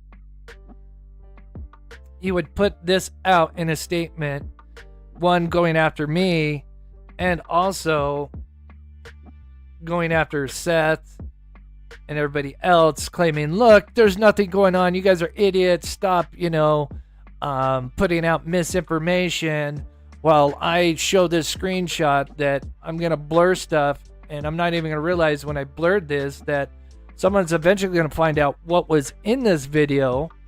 Again, let me reiterate, I have never seen this exact footage, but man, if you guys knew the source, your jaws would drop. And this also backs off the camera that was attached to where the floodlight house was at. They had captured something. And so where we kind of come full circle with this, and there's another thing. It's actually two more things that I missed. I'll make sure everything's running smooth here. We'll get back to this statement here in a second. This is so important. So do you guys remember, and I think I cut this out for time. Remember how they mentioned, and it's in this interview, I don't know if I have it or I cut it out, but this house,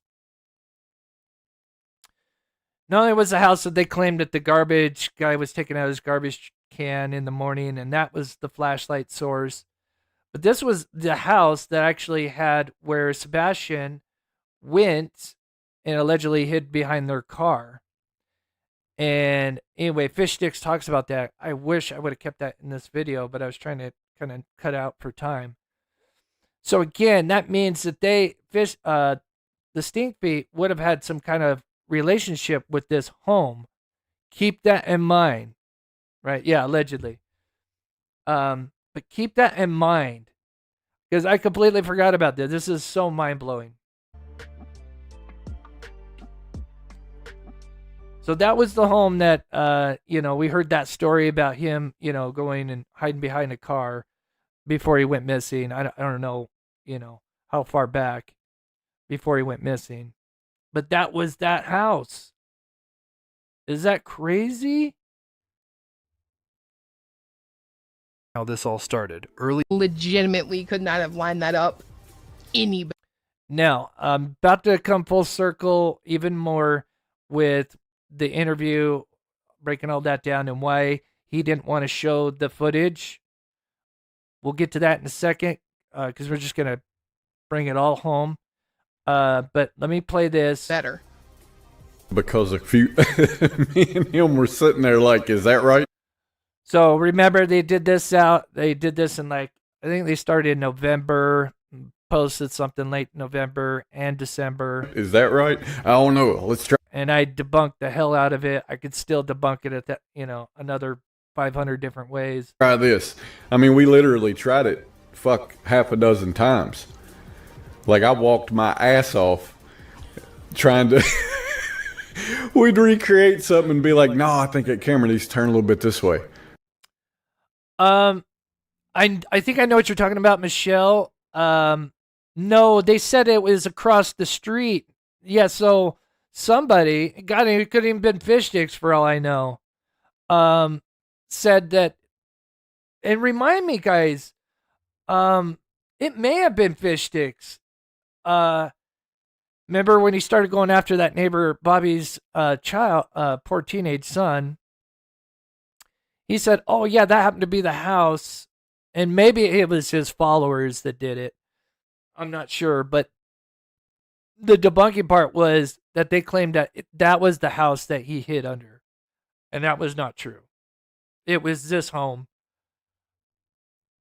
And we'd do it and recreate it again and be like, no, I think it needs to turn a little bit this way. Notice how you hear them. Keep saying, move to the left, more to the left. That's because they are trying to claim the angle in which the camera is facing was towards the left of the home or west of it. In this next clip, they explain more about the alleged camera field of view. Is that the original footage everybody's been looking at, they put those two lights to the left, and that's not possible. Go to the next one. On how I caught them all lying. Here, they actually debunked themselves and didn't even realize it. Honestly, it's pretty embarrassing. I mean, this is the two lights that you see in the middle there that the arrow is pointing to are actually landscape lights on another house in the subdivision. Go to the next one. And just wait, because we did do a recreation video, and it is legitimately spot on. You're going to see it.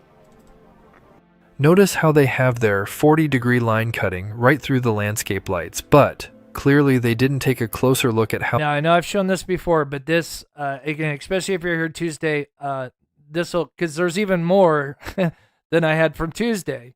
How their top-down view, the right 40-degree line, doesn't line up. Those lights would be to the left, almost in the center. And that is their 40-degree line. And remember, here it is cutting in the middle of the floodlights, but yet they claim the floodlights are over here. Again, it's complete nonsense. It's just debunked a million different ways. This is what happens when you're not in it for the truth and what to create a false narrative. But this will all come full circle. So now comes the giant lie and how it all began. So here in this clip. But this is where it gets more diabolical. And if you missed my show on Tuesday, I promise you this is going to be like, what the hell? These guys are sick. Was the second part of their recreation, where allegedly Cletus or someone a part of their team is walking down this neighbor's driveway with a flashlight moving down to the right. This was to recreate the action that happened on the original 3 a.m. video. He then appears to be moving to the left, down the Stafford Road. But there is a huge problem with their recreation. Do you notice how much that his flashlight appears to be strobing off and on? And no, this isn't Morse code, and no, he does not have a strobe light. It's much worse and completely embarrassing, and I'll explain in the end. All of it will be the foundation of the giant lie in which they were caught telling. Shortly after that experiment, Fischer was asked about their work. Notice his enthusiastic reaction and what he says. You guys come up here and you get so quiet. Yeah, I wonder why after you do an experiment that you guys know is absolute bullshit. I cannot wait for the day that I can take you guys down. To do this to a missing child is so just, you can't get any lower than this. You guys did a great job with that recreation. It really did. I think helped a lot. Yeah. What people should know too. I believe you. You guys did that multiple I times, believe did you. it right, just to tweak it. You guys been out there a couple nights in a row. That was awesome. Well, to me, there's nothing better than the ability to do that, right? Because I think everyone questions, like, I mean, could it be someone coming down there? Could it be? But the Yes, and it was. We knew all problem along. is the angle is just not right at all. Not for where people were saying that things would come from. You know, like we can pretty much take out that backyard area. You know, it's not a common area. No, it's called. Why, and why, again, I just have to say this. Why do you guys want to take out that common area? Why are, unless you have something to Common hide. area that's not a common area. Take that out. You know, and it makes more sense what we're looking at now. I don't think anybody wants to definitively say. I mean, I'm not speaking for anybody else, but I can't definitively say what exactly every single movie, twinkling light is or whatever, but we have a much better idea of what paths there would be and whatnot. I mean, there's 2 subjects moving and a floodlight. I mean, again, you studied this footage and you can't discern that subject 1 and 2 are moving, yet they completely claim that one of the subjects is just anchored. This live show was done in December of 2024, with the recreation test they did, happened year anniversary of Sebastian's disappearance and what Fishsticks now claims. So what the AI was telling us is that one of them was just anchored, and How is subject 1 anchored when it's moving? the other was moving and was very likely a flashlight. Which gave us a lot of hope that maybe that was Sebastian. And then it was just kind of like dumb luck. As they're doing this test, the cameras are rolling and a light starts moving across the monitor. And it's a guy taking his trash down and his trash can down from an elevated driveway. And I was not there, but the rest of the So now remember, we got more context. Again, this is where it's just like, holy shit. This is that same house that he went and hid behind the car. I don't know. I don't know if somebody knows in chat.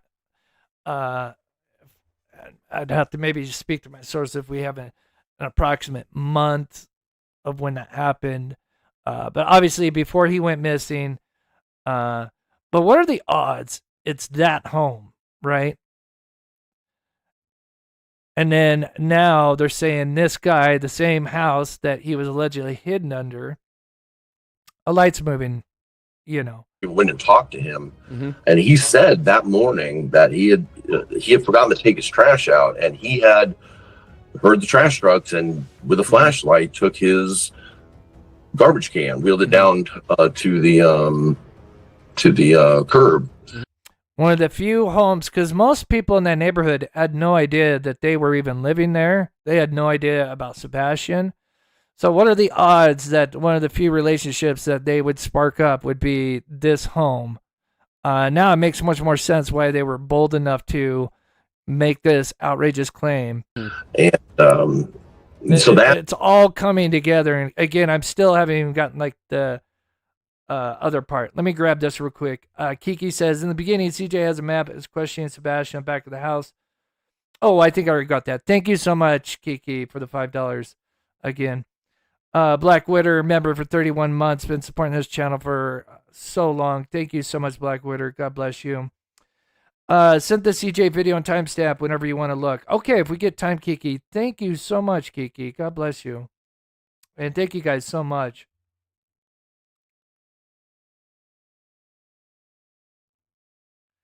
Yeah, that's basically what they're doing, Mama Bear. But but in such a deceitful, disgusting way. We believe, can't say for certain, we believe that's much more likely. That's probably what that light is. But I definitely do not, I know that struck. Creation back in December, they know. I'm taking this as in reference to the Mob Cruise video. Yeah, the one he's done 157,216 times. To go ahead and tell you that, the one lights and the Not a single thank you at all from them. time on the videos are actually wrong. Law enforcement has confirmed that. The one looks like it's running down or something. That was actually a gentleman taking his trash can to the street. Actually, the only time it looks like it's running is when it's running back uphill. So that's another thing. It's like, only time it appears to be running is when it's running back. And I think it's funny they use that verbiage, running. So he's running down his driveway. If anything, let me just remind you guys of the driveway. And sure, for those that know, like sometimes, looking at a photo, it doesn't do it justice. That's a steep ass flipping driveway, right? I mean, that is steep. I don't think you're running down that with a trash can, right? You're not running down it. You ain't running down that damn thing. I don't care how young or, at 3 a.m. allegedly, you're running down this. Get out of here. He has already admitted to that. But the fact that he went bold enough to say that, and again, if you missed Tuesday, we'll go over why, and again, bring everything together, because now there's just more and more putting together about this whole ordeal. That was actually a gentleman taking his trash can to the street. He has already admitted to that.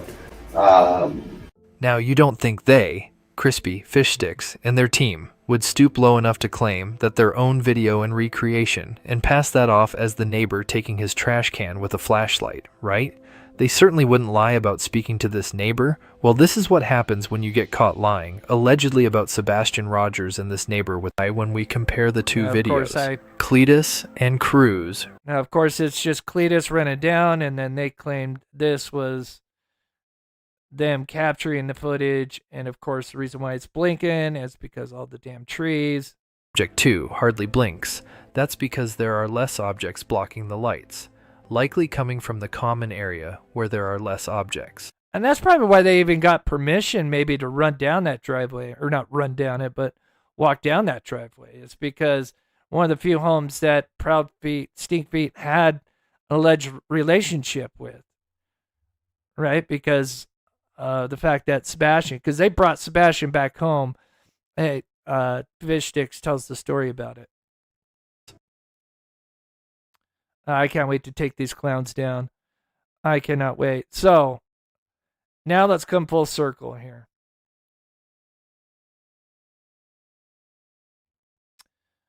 Let's see. What do I got next here? So, The reason, because I talked about this on Tuesday, is I thought it was odd. You know, it's one thing for them to do a recreation and kind of move it to the left, right? Obviously, they want to get away from the common area, right? Because they don't want anybody looking at that and thinking things are going on where they were actually going on the entire time. But then they doubled down with this whole, yeah, the neighbor said that was him walking, you know, at that time to take his trash can out. And it seemed really, just like I said, that seemed like overkill, right? To kind of double down on that. And again, if you missed Tuesday, I'll reveal it, and then we'll add in what I was talking about earlier about why they didn't want to release the test from the front of the house. So we'll put it all together here, because it's a lot. I'm trying to figure out how to turn this into a short video. I may have to do a couple parts because I know it's a lot. And so what you're seeing here is that's the home, right? Now look at this gap. This is the most important thing. This is the gap, right? Now, the camera, this is the home that has, let me just go to the street view for a second here. Gosh, I feel like my AC is not running. May have to kick on my AC real quick. But I want to show you guys, because this will come full circle with why I brought up the interview about them doing this test and why they didn't want to release it. I mean, again, it all just comes full circle, just more and more. But I need to kick on my AC. Give me 2 seconds, guys. Don't go anywhere. Hit that like button, please.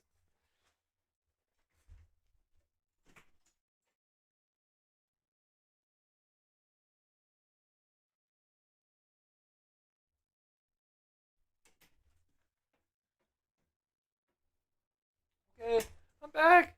I'm back. I'm back. Okay. Did you guys miss me? Okay.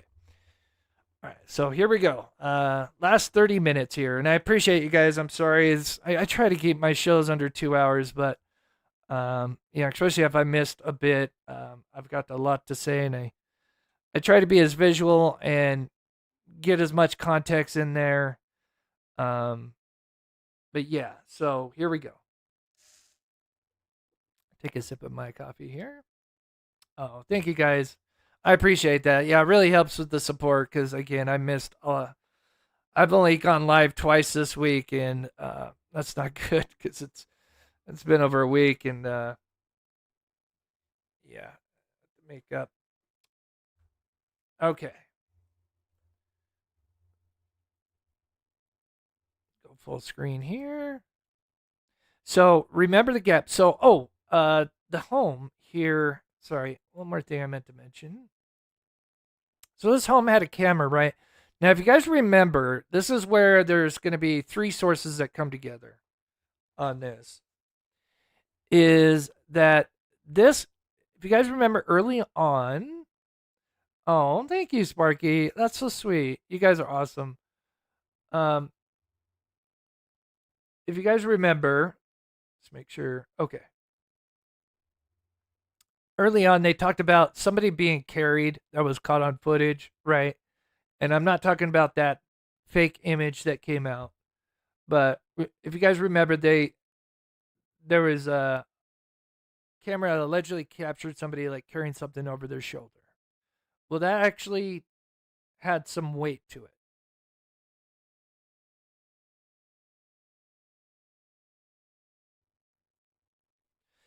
And that came from this camera. And what they captured is, now they don't want this out here, but I mean, these people are moving, so I don't think it's a big deal to release now. But what they captured was, and they had like a light on, like right here, somewhere around here, might be in the corner. And I'm not sure where the camera's at. Might be like here, looking this way. I'm not sure. But they notice a figure, and they moved kind of around the light. So again, remember, subject 1, in my opinion, KK, ran a little bit too far, set this camera off, which she did not mean to do, right? She had been careful when she went to go grab the clothing. But when she came back, probably being in a rush because, the car set off that motion detector. And so that car had to sit there and wait till the motion detector light was out. And so I think they were in a rush to come back. And I think, again, she ran a little bit too far, setting off this guy's camera. And they noticed this individual, when they were somewhere around in this area, that they could not see the actual subject. They could just see like a silhouette, and they had something kind of like up over their shoulder as if they were carrying something. I believe, my opinion, and some people may think could be Sebastian. It's the other way around. But, and that's what we thought in the beginning, is that was kind of implied because we didn't know like at what part this portion of the video took place. Was at the beginning and she was hauling Sebastian away. But it allegedly happened when they were coming back this way. Now, so imagine the light source, there's going to be a flashlight that's coming this way, and it's going to set this camera off.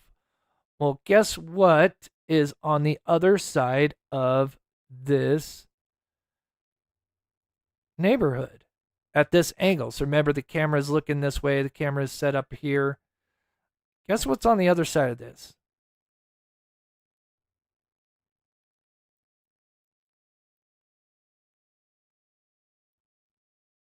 So that's where the camera would be.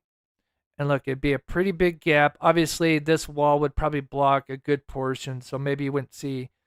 It's tough to say without seeing the full footage, but you would see most of this from this gap here. Video. Yeah, the one he's done 157,216 times. To go ahead and tell you that, the one lights and the time on the videos are actually wrong. Law enforcement has confirmed that. The one looks like it's running down or something. That was actually a gentleman taking his trash can to the street. He has already admitted to that. What do you know? If you were to turn around, it is literally facing this home. What are the odds? What are the odds? And I'll show you an overlay from the actual point of view. That was actually a gentleman taking his trash can to the street. He has already admitted to that. Damn right, Sassy. Now, and you we'll don't keep think doing they, Crispy, Fish Sticks, and their team would stoop low enough to claim that their own video and recreation and pass that off as the neighbor taking his trash can with a flashlight, right?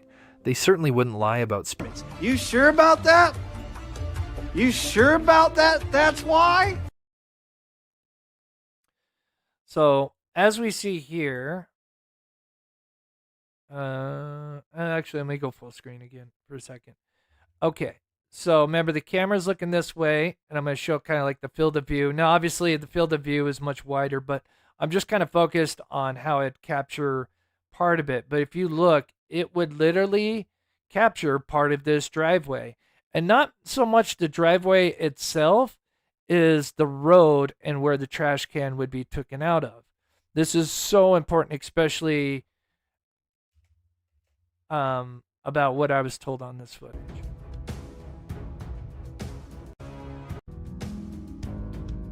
And here is that home, and you can see, and again, this wouldn't be proper scale.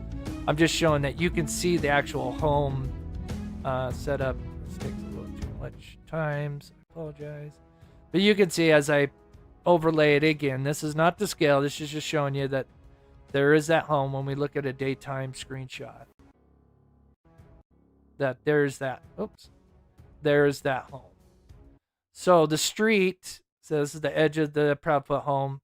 So that street would be, like right here. So a light source, moving across this way we would assume. That would be them trying to say, oh, that's the neighbor, taking out his trash can, right? And remember, their team also had seen this, which makes me so disgusted that they have gone this deep into it. And this is where he blurred it out, right? So this is where the person would walk. And then this is where it also just confirms that where subject 1 / AKA allegedly KK came from is the front door. And so, again, this is just kind of an example. This is not the real thing, but this would be kind of what they're trying to kind of claim, that is on this footage. If that makes sense. I mean, what are the odds? What are the odds?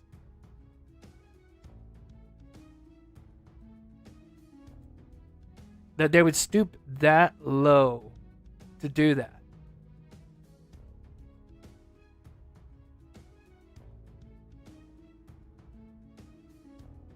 And again, there's a few more details that eventually one day I'll be able to share.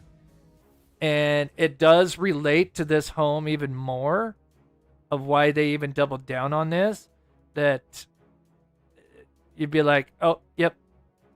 I mean, you got most of it. But there's just a little bit more in due time to it.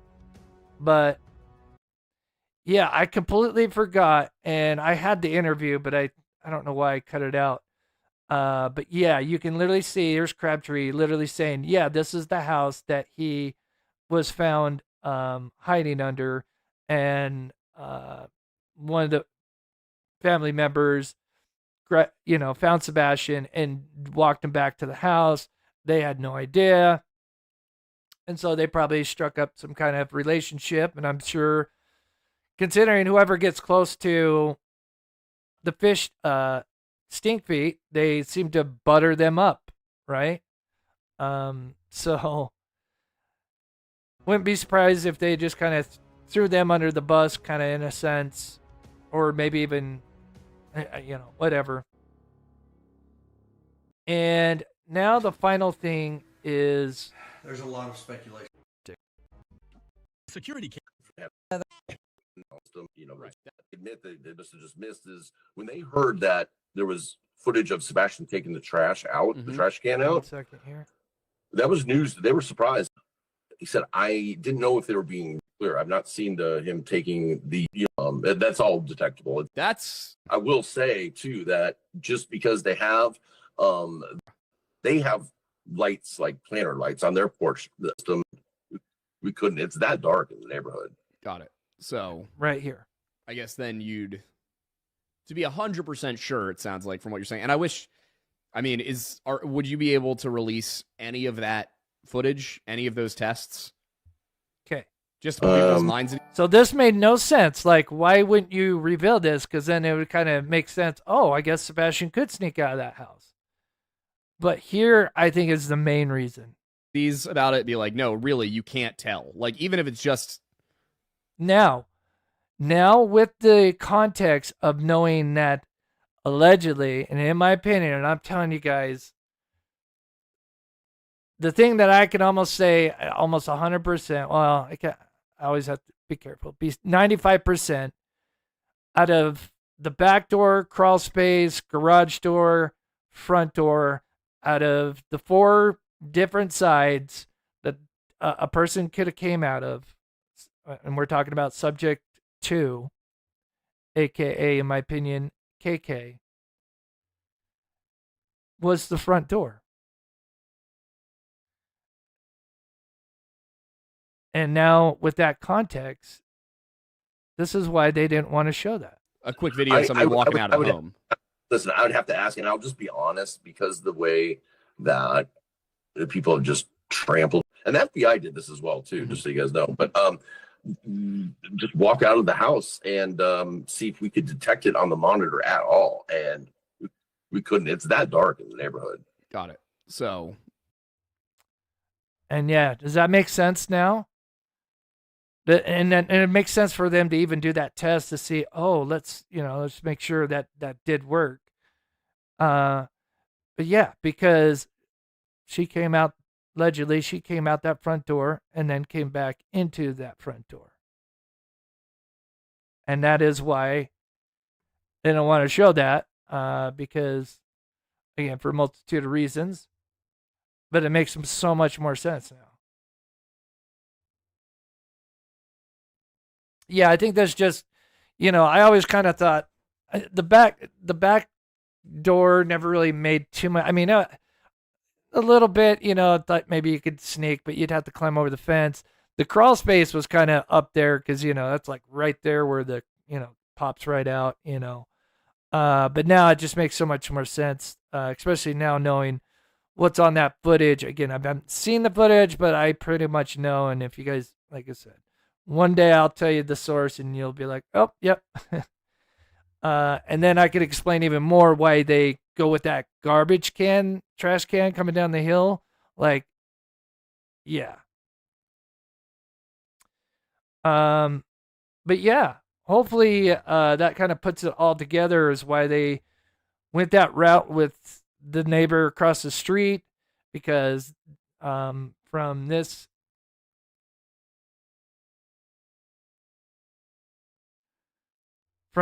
angle right back here would be that home.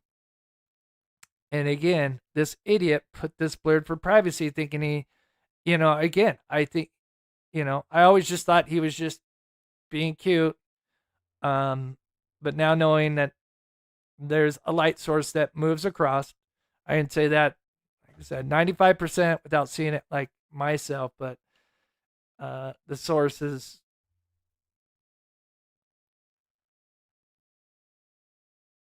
I don't think you can get a better source than what we have. So the question is now, one thing I wanted to mention is, I don't know if anyone remembers this. I keep forgetting to mention this whenever I talk about this particular subject. So all this stuff came out just before the 1-year anniversary, right? And there was a clip, because remember, in the beginning, we just had this screenshot and a couple of statements from Fish Sticks, one going after me and then going after Justin, whatever.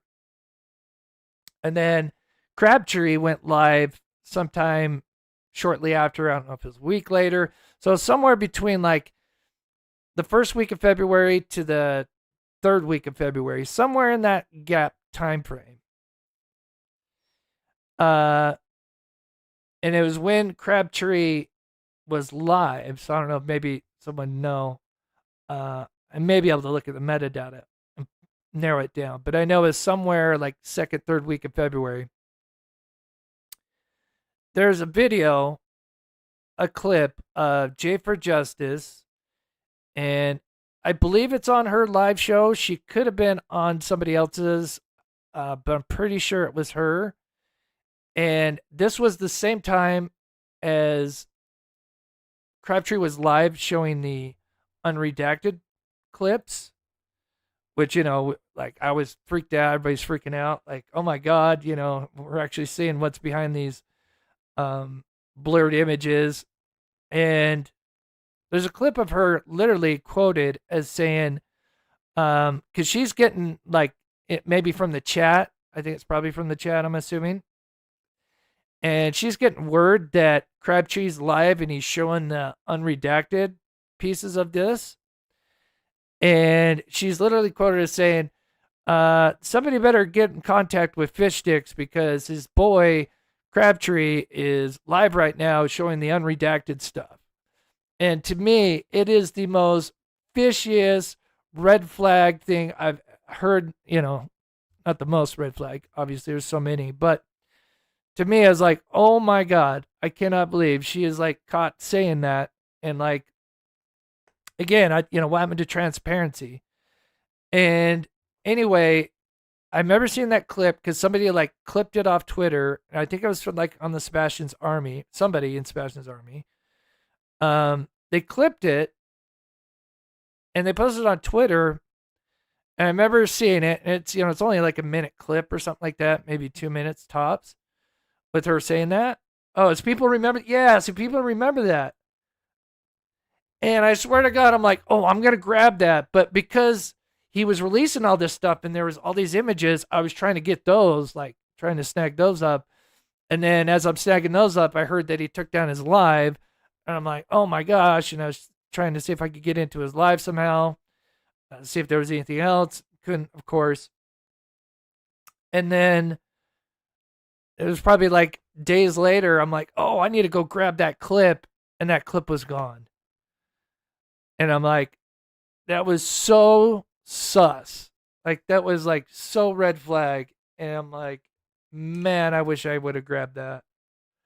If anybody by chance knows or seen that, like if it was copied and pasted somewhere else, man, I would love to have that clip, because, man, it's so sus, and it falls in line with everything that was going on here.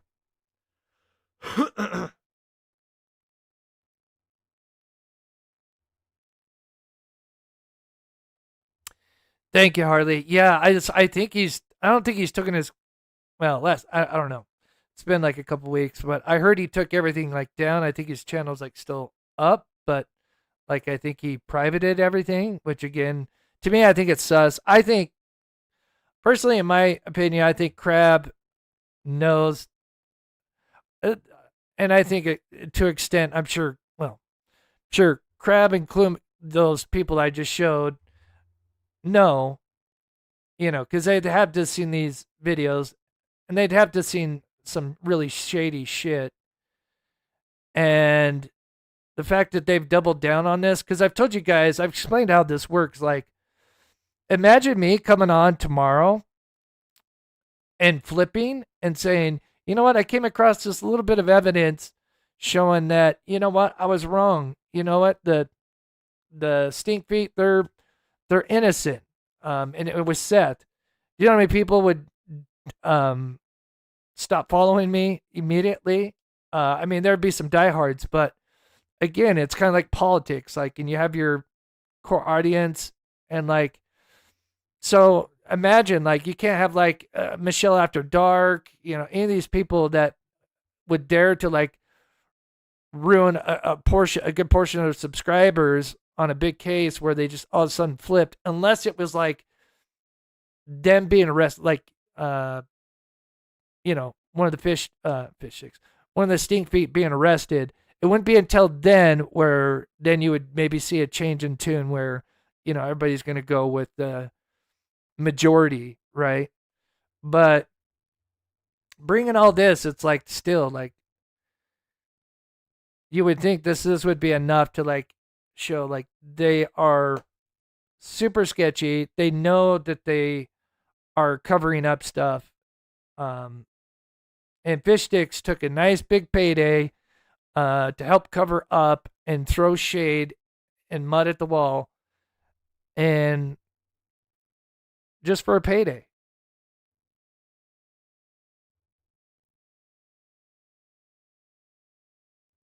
Yeah, I have mixed feelings on Crabtree, because he was helping me out in the beginning, and then second Fish Sticks came around, I think he was introduced to Fish Sticks, then got introduced to the Stink Feet, and I think a second you get, I don't know, it's something about Stink Feet. They must do something behind the scenes. I don't know what it is. I don't know if they throw money at them or they threaten the shit out of them or what. I don't know what it is, but man, it seems like if you get close to them, man, it's like you're in their pocket or something. Super sus.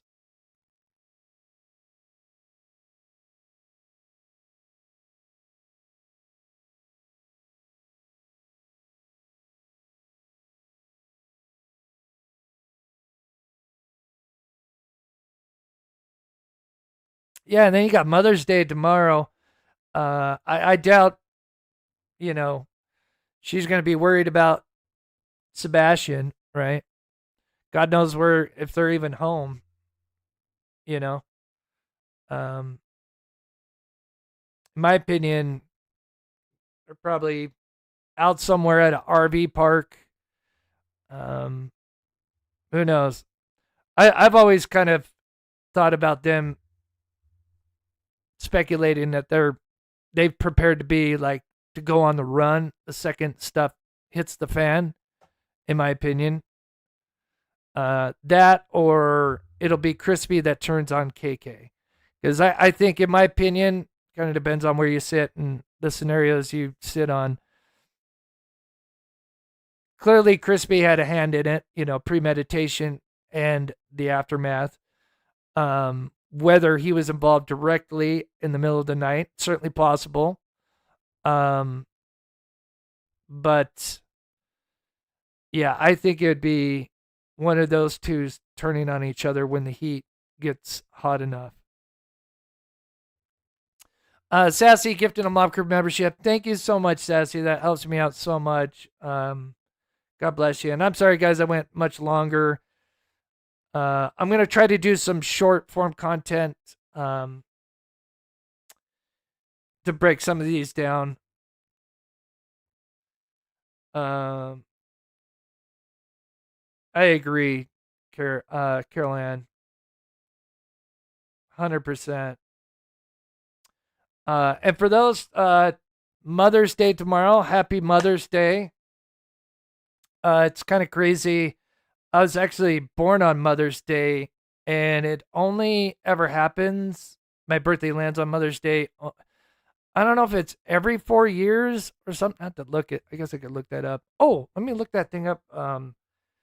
But yeah, I was born on Mother's Day, and it's kind of wild because it only happens every like 4 or 5 years or something like that. It's kind of a weird thing, but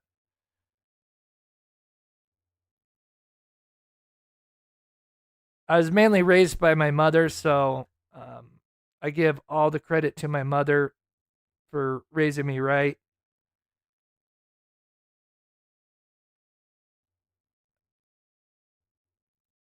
I do wish she was still here so she could see it, but things happen. Let me see Kiki real quick. Let's see. Okay, what timestamp? 119. It's right at the beginning.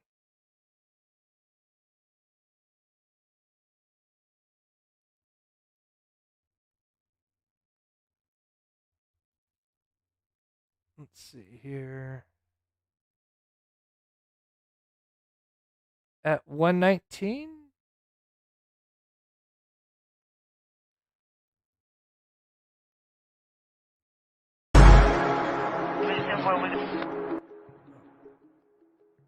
What am I looking for? Oh, 119 here? Corner of the house. Where'd you get this? So Where does he get would have this? been able to say, yes, that was for sure him. What happened? You're talking the back corner. This right here. This is where the sighting was. Who claimed that? You got? Can I share yours then? Because it'll take me a minute to find. I got it somewhere. That's what I was trying to find. Oh, thank you, Crazy Bird. Let me find my folder. Yeah, I don't want to say anything in the beginning because, but yeah, thank you guys.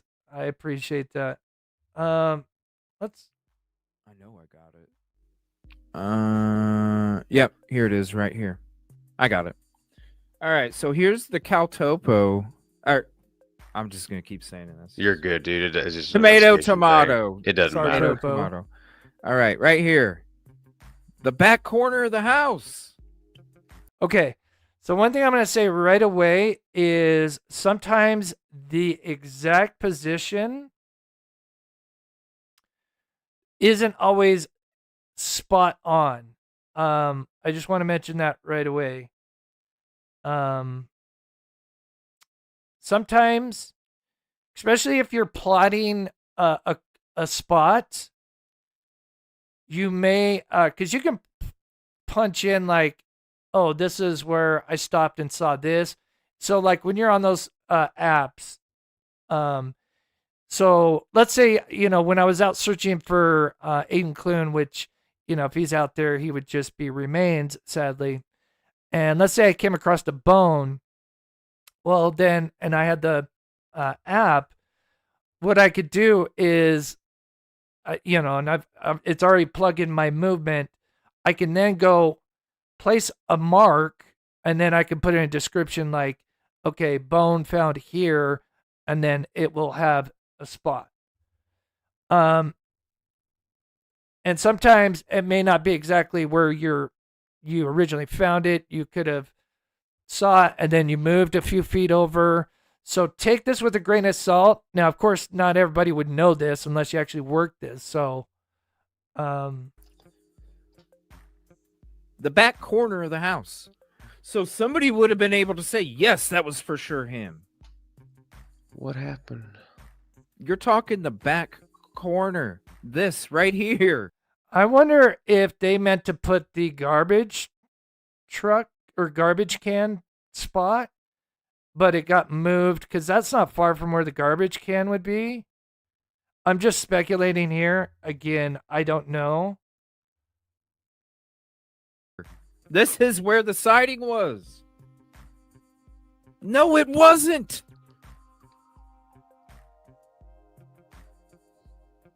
Because if you saw him right there, you would have been able to grab him and save him.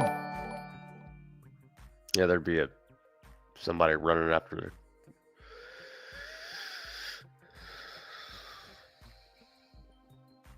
I think, okay, this is my 2 cents. I think what they did is this was probably early on, and maybe this particular individual wasn't, because maybe he's just a volunteer that's running, and maybe they were told, hey, we don't have a mark for his last known sighting. Can you go and, oh yeah, you can see his tracks too.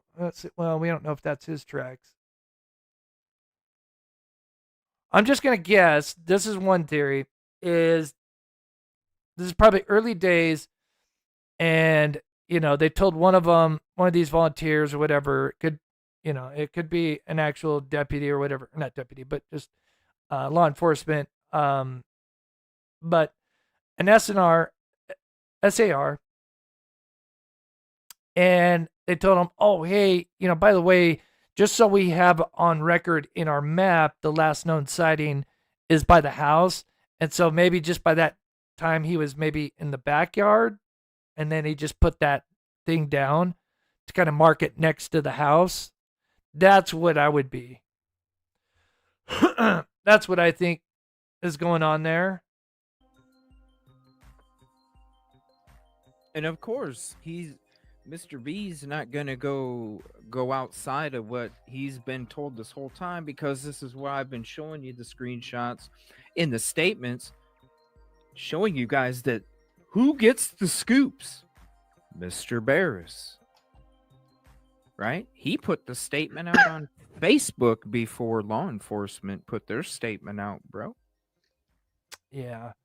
This seems pretty early on, but thank you for sharing that. That is interesting to see. I've never seen that. But that's my best guess working with it and everything. Hopefully that makes sense of what I'm trying to say. Is they probably told him to go, hey, can you mark where his last known sighting? And maybe there's a bunch going on in the house, or they weren't allowed in the house at that time, or maybe they weren't even home. Maybe it's day 2, or, well, I'm assuming they'd be home, but for whatever reason, they just marked it by the house, so it was close enough.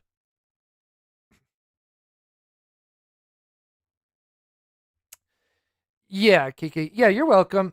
Because we had that with Aiden Clune, his last known phone ping. They marked that. And then, of course, guess what? We went back and redid that case, and 2 years later, we went back to his last known location, and what do you know? We found his shoes. Man, I wish we could have found his remains so we could bring closure to that case. But damn. But yeah, I think that's what it is. I wondered if SF had placed that. No, this sounds like this is well before SF came along. Well before he did. But yeah, it sounds like something they would do though, right?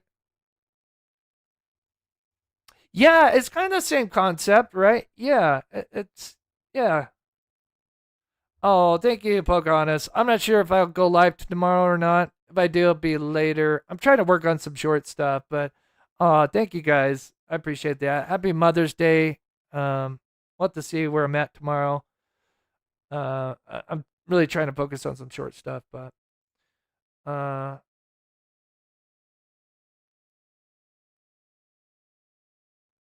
oh, thank you guys so much. I appreciate that.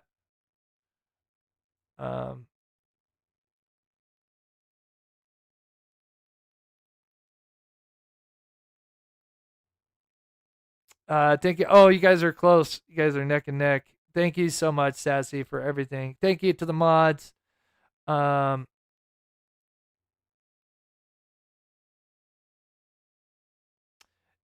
Mama Bear. Oh, if we had more time, next show we're gonna talk about. We'll dive a little bit into the CPS reports because he mentioned something I couldn't believe he actually mentioned.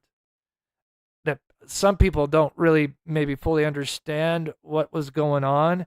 These people are snakes. It's just a matter of time before these people are, go down. I'm hoping. I don't want to say anything, but I'm hoping this month, if everything, I'm feeling better, by the end of this month, we get out what we've been planning for with the release of the documents and stuff. But I keep finding new stuff, so it's like I have to kind of add, and these are big things. So I kind of have to add these in before we release it. So thank you guys so much. I appreciate that. I'm sorry, Joanne. Yeah, it's tough. It makes you appreciate what you have and, the time that you have with the ones you have now. But with that, we'll play pet outro. Again, thank you to everybody that could donate. I don't know if I missed a Venmo or PayPal.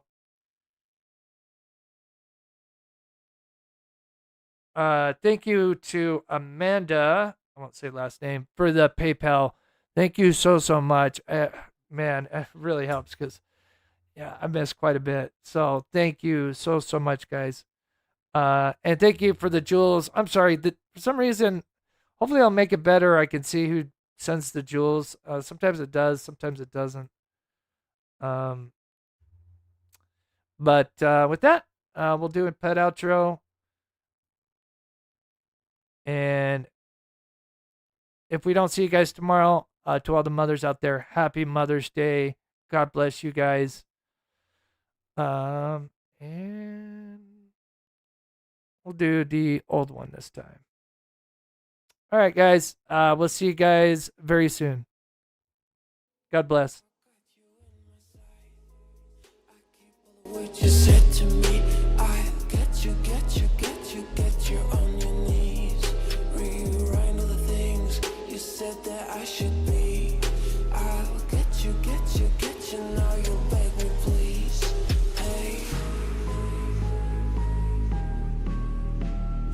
now I stay away, you were never meant to save me. Now I stay away, I'll hear you say you're sorry. Hate I even loved you,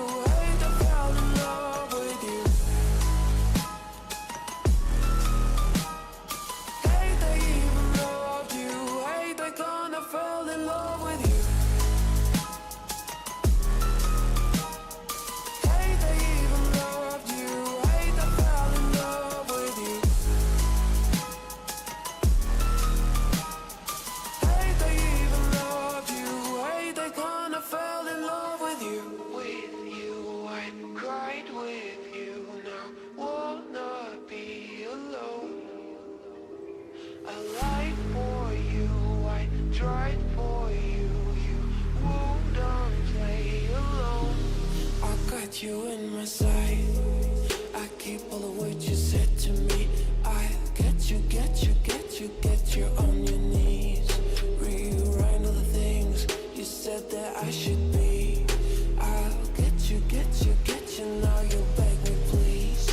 Hey. Now I stay away, you were never meant to save me.